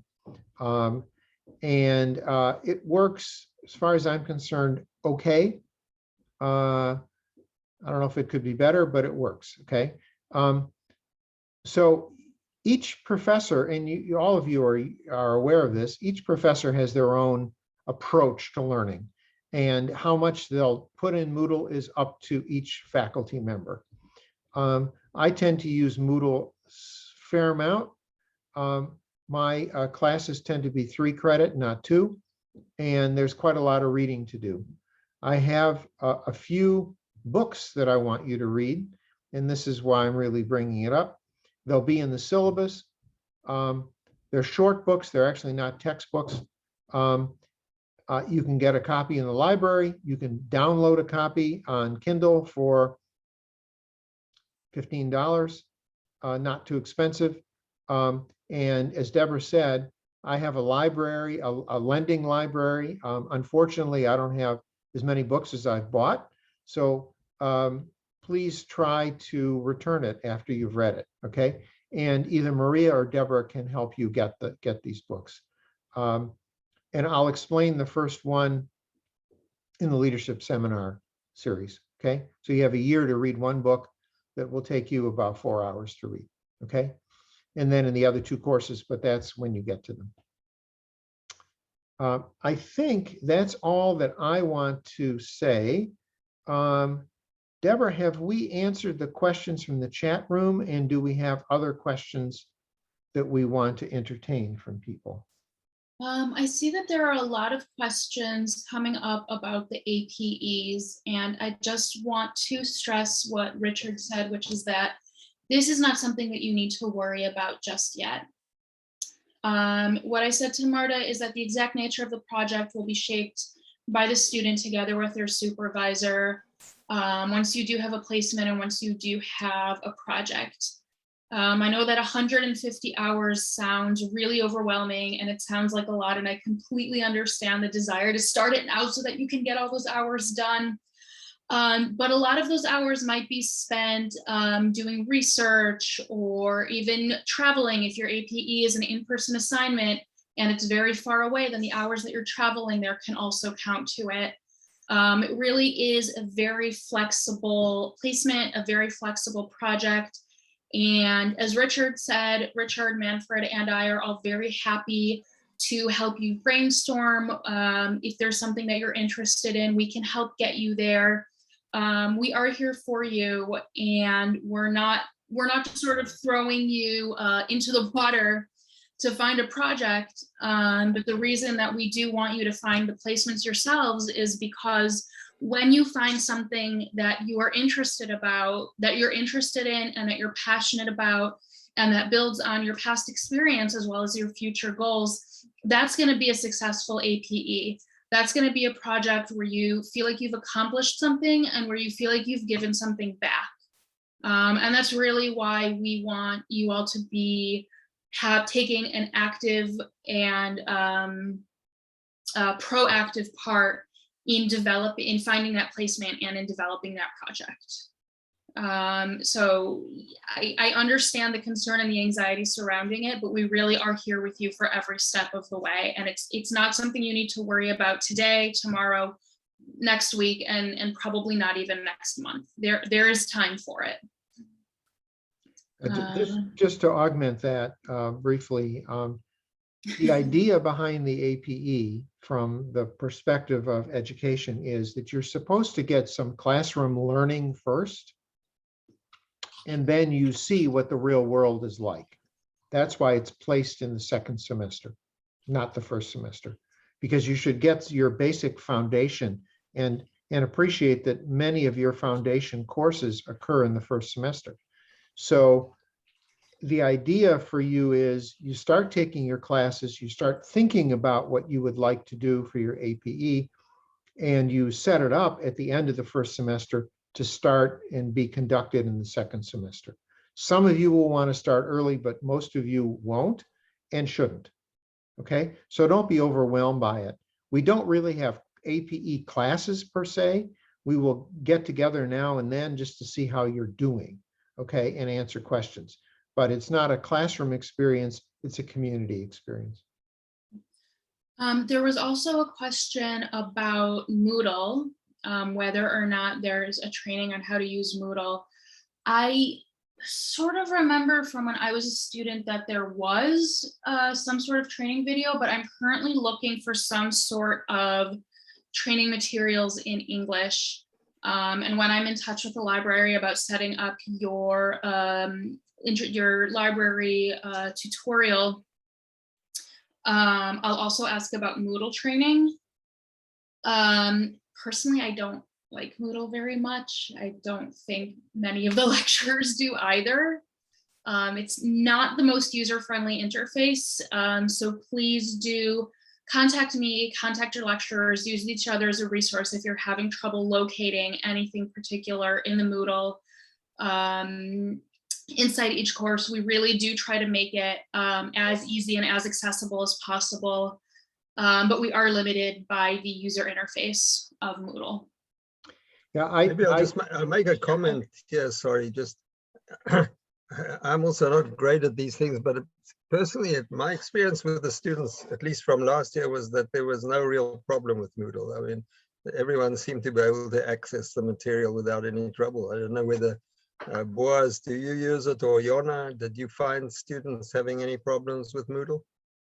No, it works fine usually. Yeah. Yeah, I think it's for simple stuff, it works fine. So for uploading lectures and material that you need to read, it's fairly simple to use. I just want to say that like for the first week, you really want to make sure that you can access Moodle, because in order to go into Zoom, you will need to access Moodle, access my lecture, and then there's a button saying, okay, to go to Boaz's lecture, click here, and Zoom will open with me. Okay, so just make sure you can do it. So I have two things to say to that. First of all, yes, please do try to log in to Moodle and to your student account. And if you have any problems, be in touch with me ASAP as soon as possible.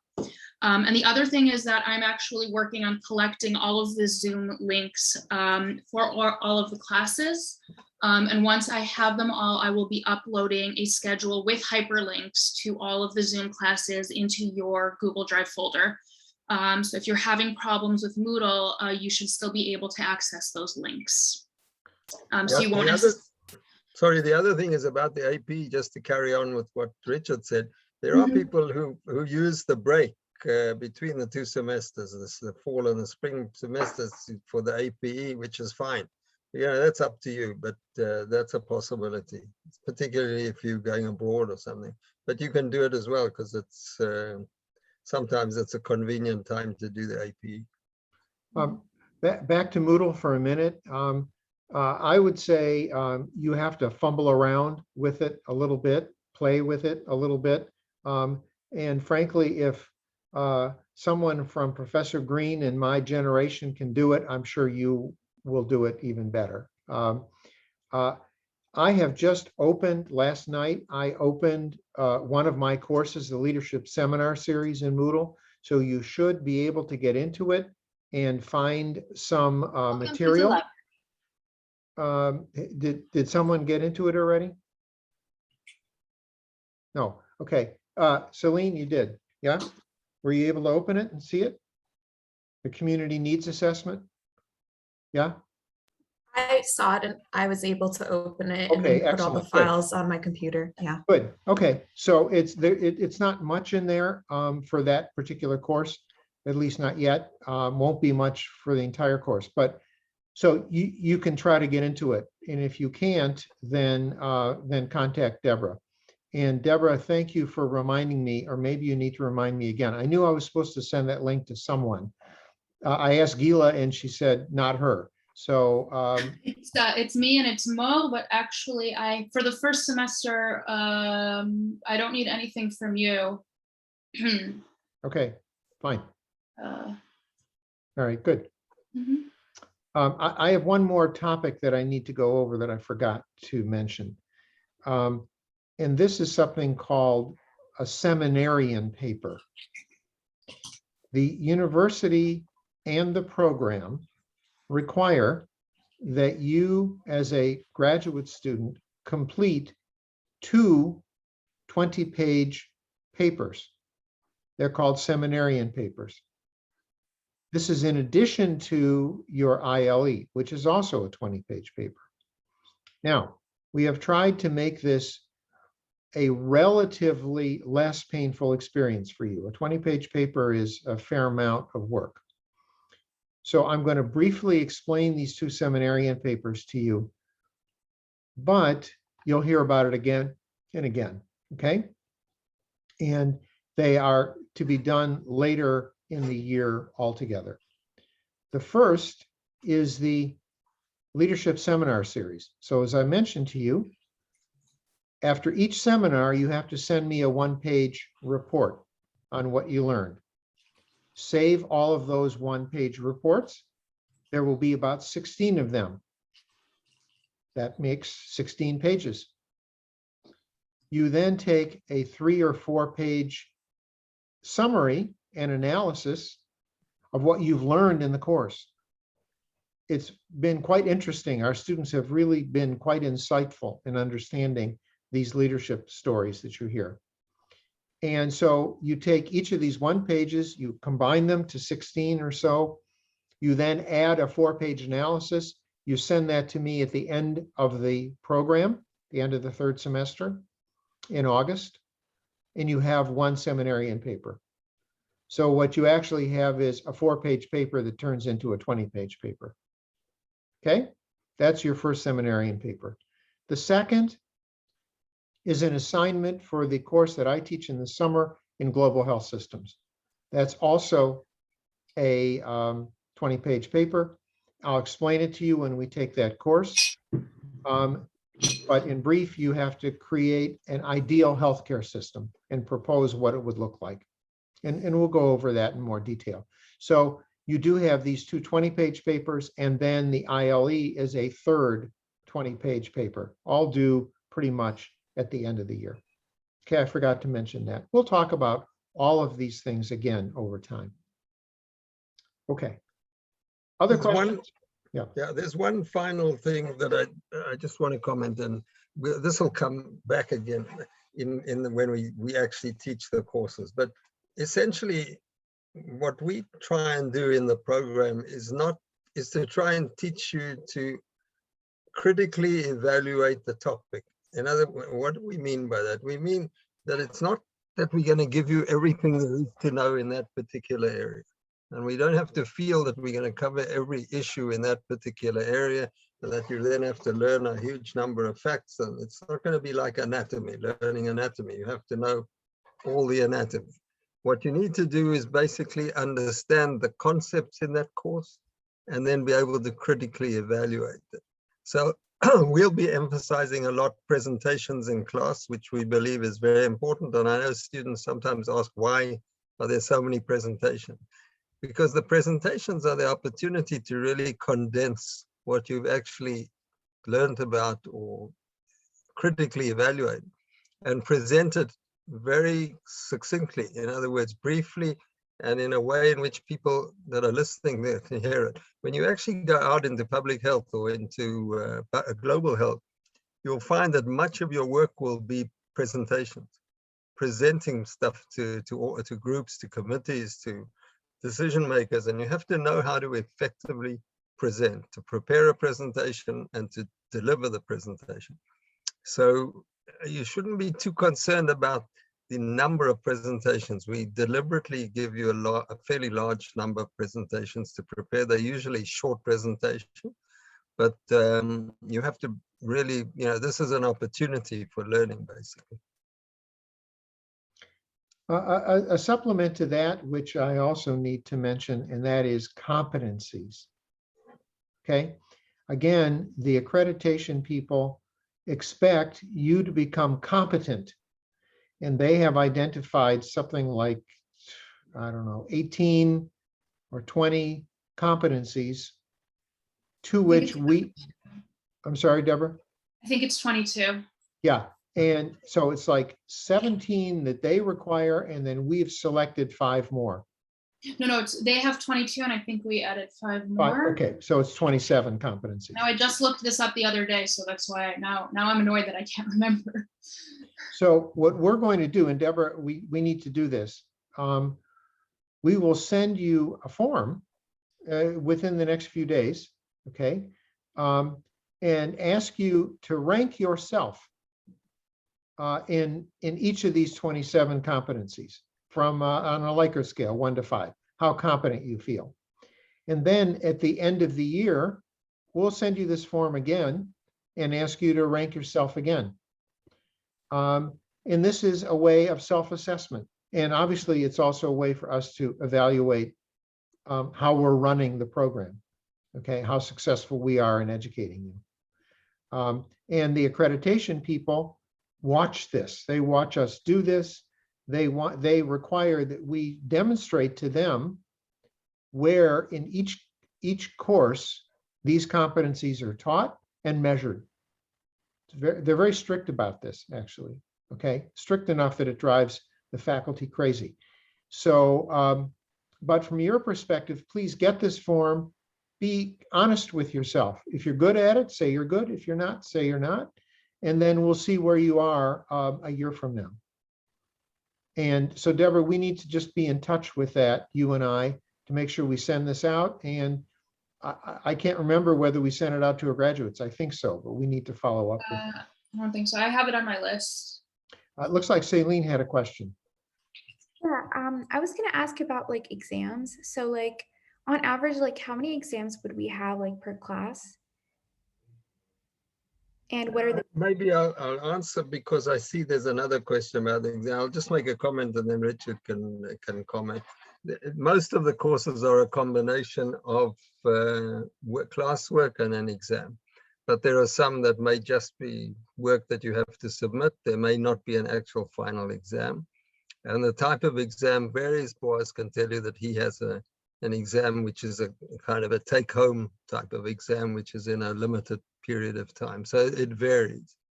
So there's no one type of exam, but as I say, it's usually most of the time shall I say the standard model would be classwork and one final exam, where the final exam is, let's say, 40 or 50% of the grade, and then the other, or whatever the lecturer decides. But some will vary that, so it will vary from. There was another question about taking the exam more than once. We don't encourage that, but it's allowed.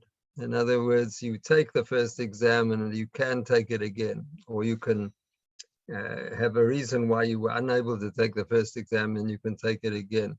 The one catch that's been put in by the university is that your grade for the exam is the last grade, not the highest grade.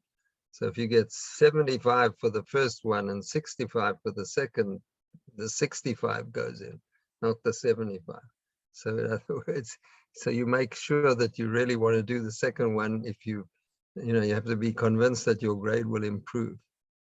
So what I suggest is try to make it the first time and avoid the second. It also means taking up time and so on. The other thing was about when the exams will be held. Some of us give the exam on the last class of the semester. So in other words, it doesn't go into the vacation. But formally, you do need to allow for 2 weeks after the end of the lectures period time for exams. And that, again, depends on the lecturer. So it'll vary. We try to finish with about a week after the final lectures, but it depends on the scheduling. So again, that we'll try and give you that information in the next couple of weeks, so you'll have that all. What I'm going to say about exams is going to be maybe a little confusing, because on the one hand, we want you to take it seriously.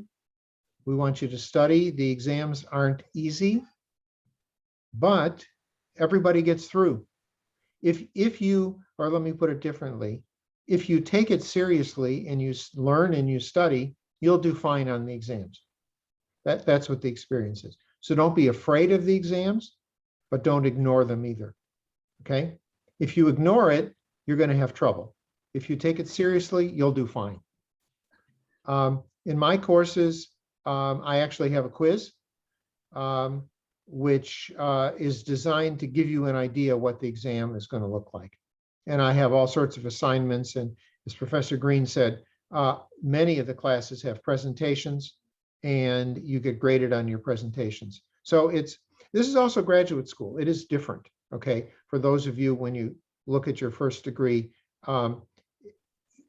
you have much more responsibility to learn yourself, okay? And our responsibility is to provide that information to you, but your responsibility is really to learn it. Riley, did you have a question? I have many questions, but I will let everybody go first before, yeah, so if that's fine, because I have some weird ones too, I guess, so. Riley, if nobody else is going, go ahead. All right, no one else is going. So I've also been in contact with Julie, who's like the main coordinator of the international programs. And when it comes to the green card, she had said that the Ministry of Health is kind of working on something to make sure that the international students get it within like the app or some better system around October 17th. And I guess my situation is I have a green card that says it expires at the end of December, but with the new regulations that have been implemented, it technically isn't valid anymore. So when it comes to this social that we have next week, because I would like to come to it, would presenting a COVID vaccination, like from the Ministry of Health, that certificate, would that be sufficient enough? Or with the green pass that I did once have? I know that the previous green card did expire, but I have a interesting situation because I received it before the updates and they said it wouldn't expire until the 31st of December. So Riley, why don't you email what you have to Julie and myself, and we will work on that. And I see that Alain just said that until the 17th of October, you can use your old documents. But for specific questions like this, you can definitely just email both Julie and myself. Sure. Okay, include me in that email. In fact, all of you, if any of you have any kind of doubts about your green pass or whatever, then let me know. So let Debbie, send it to Debbie and put me in the email as well, and we'll start making sure that everybody. Okay. Yeah, and Riley, I'm in exactly the same situation as you are. So if I can't get in, if you can't get in, I can't either. You know, the experience, I assume that these checks will be done by the guards at the gate. Is that right, Manfred and Deborah? I don't know what's been happening. I haven't been on campus in a few months, so I don't. So for those of you who aren't familiar with this, there are guards at the gate.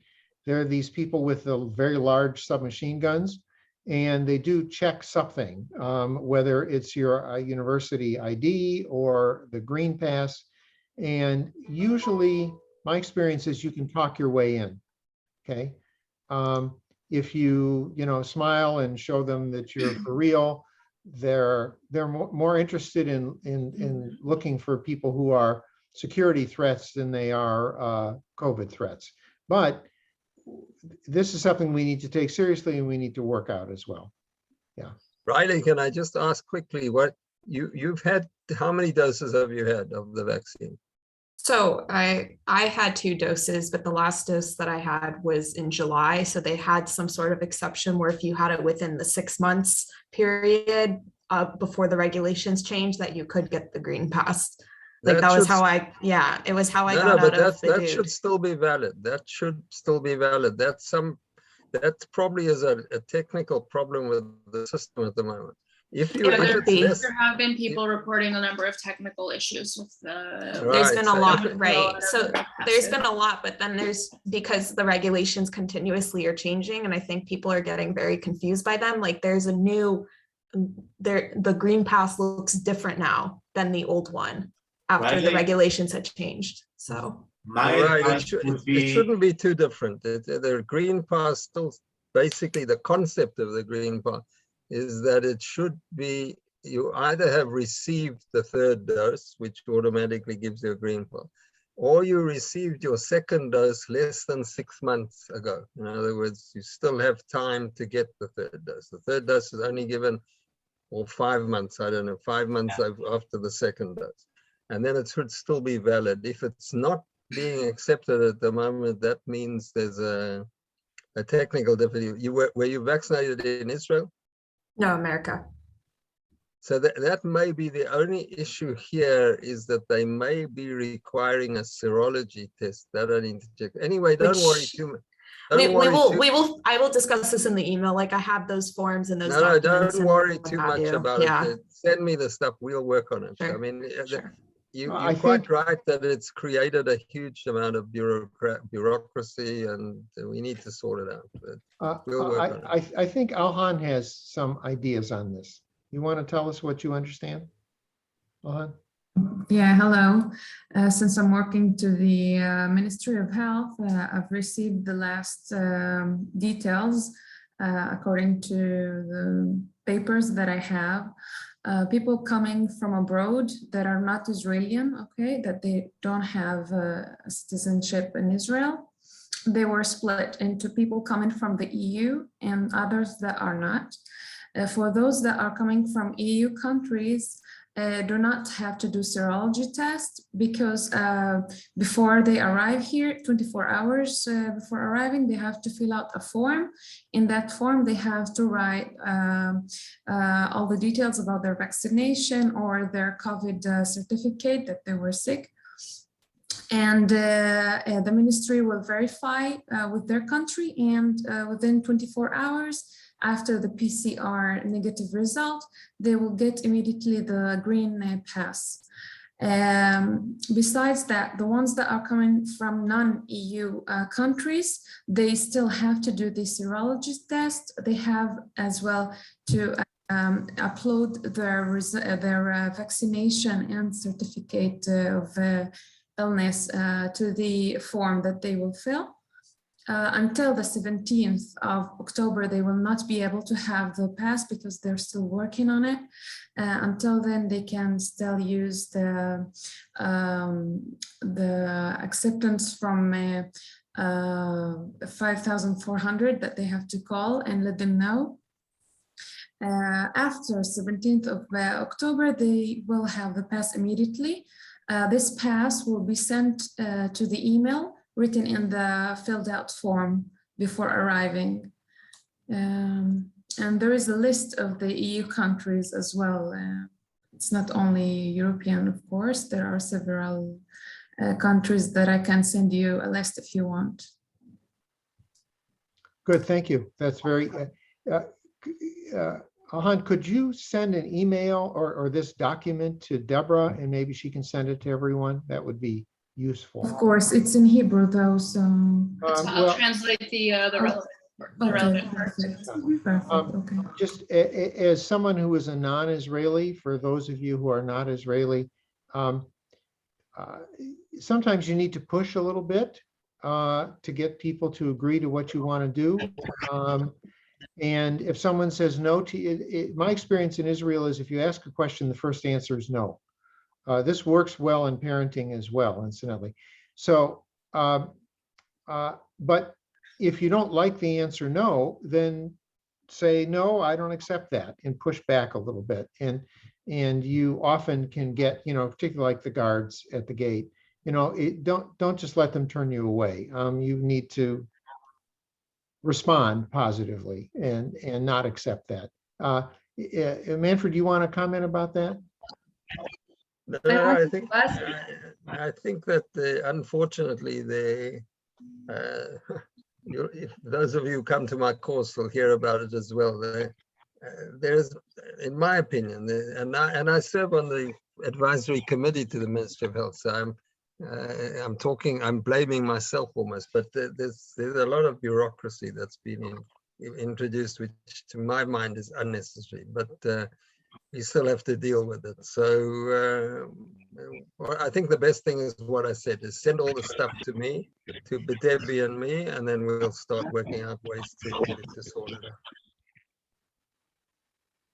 So if any of you think you have problems with the green pass, then let me know and we'll see what we do. I have a quick question, if that's okay. Yep. It's kind of two questions. The first I put on the chat is that, can we be released on the 7th day with a negative test? And then this is kind of, I guess, a more general question. And obviously we're all studying public health. If we have a negative PCR, what is the efficacy or precaution in keeping people in quarantine for long? Does that make sense? Well, it would be one of the lectures in my course if you want to wait for that, but we I can mention it to you very quickly here without going into the details. But you can get a negative test which can become positive because the PCR still hasn't picked up the positive result earlier. So that's basically the idea, is to allow for time for the PCR to actually pick up the positive result. PCR, if you do PCR, for example, there's an incubation period where there's an actual replication of the virus. And that's basically the the understanding is that it's an extra safety measure, basically. Right. I just wanted to ask if anybody has, when you said, Professor Richard, when you said the gate, do you mean the guards in the airport? No, I'm talking about at the university. Ah, okay, at the university.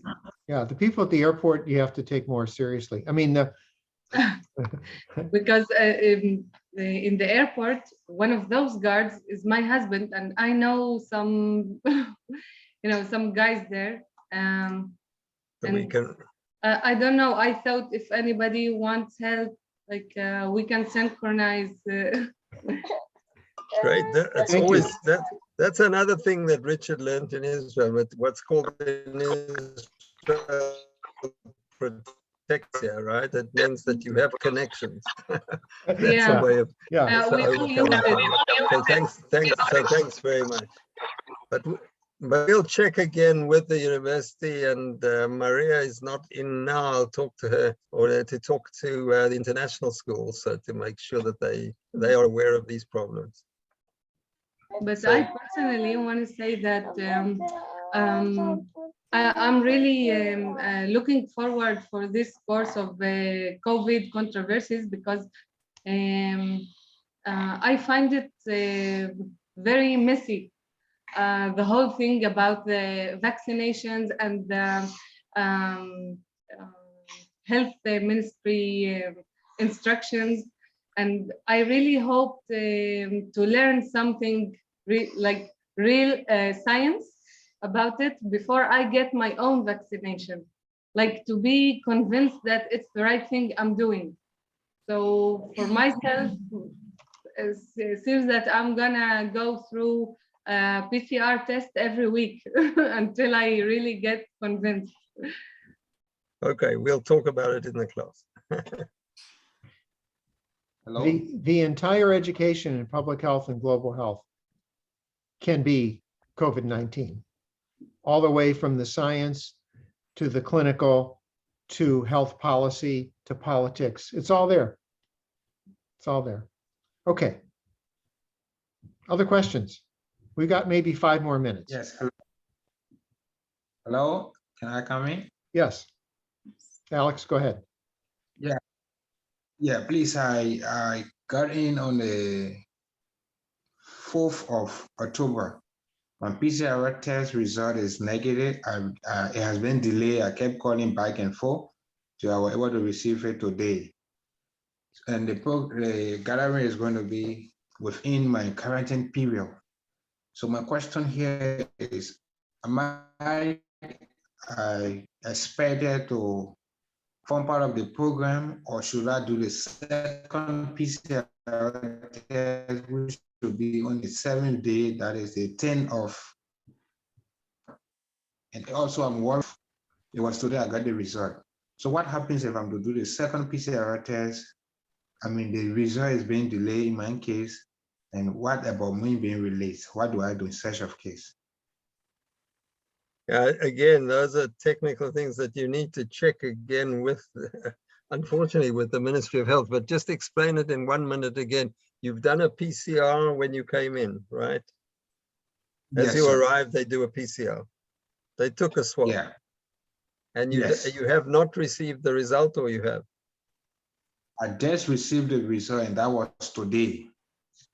And I got in on the 4th. But it gives the date of the result. So in other words, the result is taken from when you actually had the swab taken. It's basically when it was taken, and that should be recorded on the result.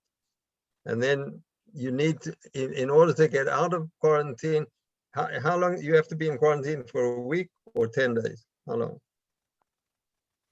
That's why I have not getting any communication from the university or from the ministry, because I had to read them back and forth. I made several phone calls. It was today that I received the COVID result through email, and I replied to the email asking, considering that my first PCR is negative, how long am I to be in quarantine? I have not getting a response from them.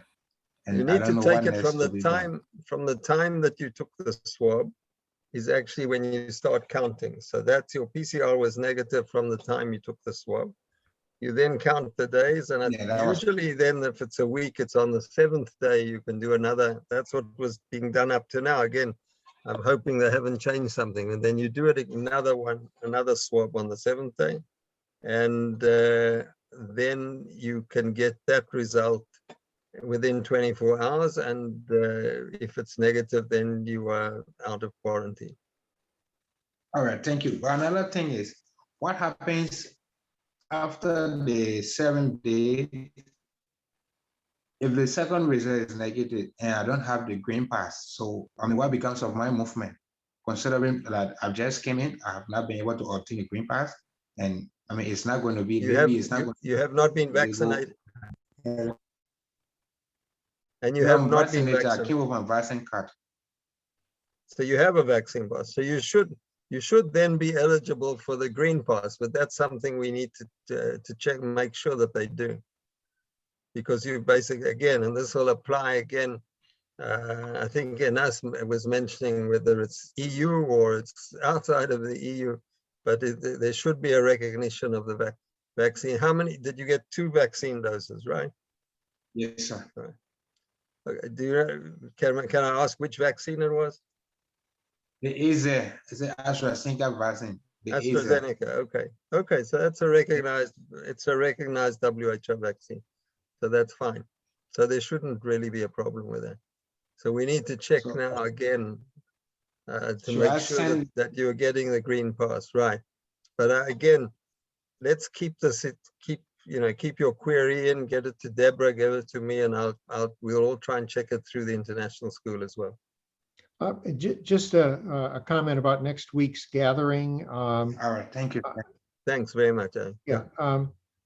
You don't have to be there next week, okay, for our get together on the steps at the school. We would like people to come. There's no question about it. But if you're struggling to get your green pass, or if you have trouble, don't feel pressured to the point of going crazy over trying to get this to work, okay? There is all of this bureaucracy and a lot of confusion still, and I don't want you to be all the more aggravated because you don't have it for next Tuesday, okay? So if you can come, great. If you can't come, it's okay too, all right? In the meantime, I'm going to have to figure out how Barbara and I can get our green pass updated, because I have a green pass, she doesn't, there's a whole thing, okay? But hopefully we'll be there. But for all of you who are struggling with this, try, but don't, it's not the end of the world. I know you want a green pass so you can go about living independent from this, but just for next week, if you don't have it, you can't come, it's not the end of the world. Maybe can you get in touch with, you'll be in touch with Julie and just ask her to send us again and to send me as well the regulations. I can be in touch with her as well, but if you're in touch with her, just tell her to send out, I want to see again the regulations that have been sent out, the latest regulations sent out by the International School for International Students. Mm-hmm. Yeah. They should have a clearly marked out, spelled out what exactly each one has to have. Okay, we've got 1 or 2 more minutes. Any other questions from anybody? I have a question, if that's okay. Yes. Yep. As I mentioned, I live in Norway, so I'm still in Norway at the moment, but I gotten the first 2 vaccines. The first one was the Pfizer and the second one was the Moderna. And I also heard that Israel doesn't mix vaccines. So when I arrive in Israel, what is the process that I have to go through in terms of the green pass so I can actually come to campus and write the exams in person? Or I don't know how the exam season will be, if they will be online or not.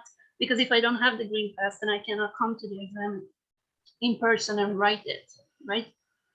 Okay, we'll check that again. It doesn't matter whether you got Pfizer or Moderna, they're the same. So if you got one of Pfizer, one Moderna, it makes no difference. You basically will have had 2 doses, so it's the same question for basically the EU, and Norway's in the EU. So right, am I mistaken? So it should have the same regulations as for the EU. Okay, but they don't require me to get the third booster shot in No, Israel. no, because that's still not required in the EU. Mhm. I see. Okay. There's just so many rules to keep in mind that I cannot keep track of everything. Right. Yeah, I know. It's There are many rules and the rules keep changing, so that if Yeah. you try to find out, If you ask two different Ministry of Health representatives, you'll get two different answers. Yeah, exactly. That's why it's so confusing. Okay. I just give you a quick example. My grandson is 8 years old, and he was in a class where there was a child positive, and so he was sent home. The whole class was sent home for isolation, and he's already had COVID. Unfortunately, he was exposed previously, and he has documentation that he actually had a PCR positive, and they still make him go into isolation because they don't have a procedure to allow him to go back to school. So he's staying at home basically for nothing. Aren't There's no recovered children exempt from bidud though? That's right, but they don't, where he is, they won't recognize it. The school won't recognize it. Where is he in school? Down south in Nativa Sarah. I'll just mention to everyone that in He's your at Yad careers, Mordechai, I think. in your careers, this will occur again. And so one of the great challenges is how can we do a better job the next time? It's very interesting looking at how the science changes in real time and how the policy and politics need to accommodate to that. It's very challenging. And I hope that in your careers, you'll be in leadership positions to make it work better than it's worked this time. The last thing is that you'll find all over, and I mean, you'll have experiences from all over the countries you've come from. It's not just the laws that are made and the regulations, it's the person at the point of contact who interprets them. And that's one of the major problems. You know, it's the person, as you said, it's the person standing guard, or it's the person who has to check your document, whatever. But that can be an issue. So, you know, they don't like the look of your document, and then that's just an individual thing. So as you asked about the university, it's coming in and out of the university will depend on who's on guard at that moment, probably, as to how that will be interpreted. Yeah. But and that's true, I guess, with the other documents. I just have two short things. First is that I found on the library website an online tutorial for the library. So I sent that out to everyone in an email. And the other thing is that at Maya Peledraza's suggestion, I also opened up a WhatsApp group for students and for faculty. And I sent that link out as well. You don't have to feel obligated to join. But a lot of people here use WhatsApp is extensively used in Israel. So the outage was particularly lovely for us. Manfred and Richard, I've already added you. You can leave if you want, but now everyone will know. Good. You should, by the way, take advantage of the library. At least in my experience, the people there are very helpful. So if you are doing literature reviews or whatever, you want to find papers and so on, they are usually very helpful in helping you to identify materials. They are very helpful, and I actually have a friend who works at the library, so I'll shoot her a message and see if she can recommend anyone who's an English speaker with any sort of experience in public health or medicine or anything like that. If we can have a contact there to send everyone to. Right, I think there's someone there. There was someone I was in touch with who is specifically the focal point for the School of, or for the Faculty of Health Sciences and so on. So you just ask for there are a couple of them. So, and they really are, it's very, very, obviously very useful resource.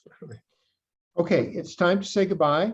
Again, if you have issues, let us try to help you. If you have questions, we'll do our best. And classes start on Monday. And on Tuesday, we will plan to have this gathering. Manfred is about to give you his phone number, I think. And I can give you mine, although I'm not in Israel yet. So, Yeah, so I'm also not in Israel. Manfred and Richard are both in the faculty and student WhatsApp group already. But you can use WhatsApp as long as WhatsApp doesn't crash. But you can call me on WhatsApp on that number. Yeah, so they're both in the group, so you can see them in there. Obviously, I guess I should put that it should be there, I guess, using the Israeli.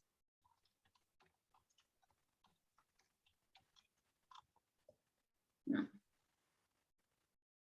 Oh, felt it a bit wrong.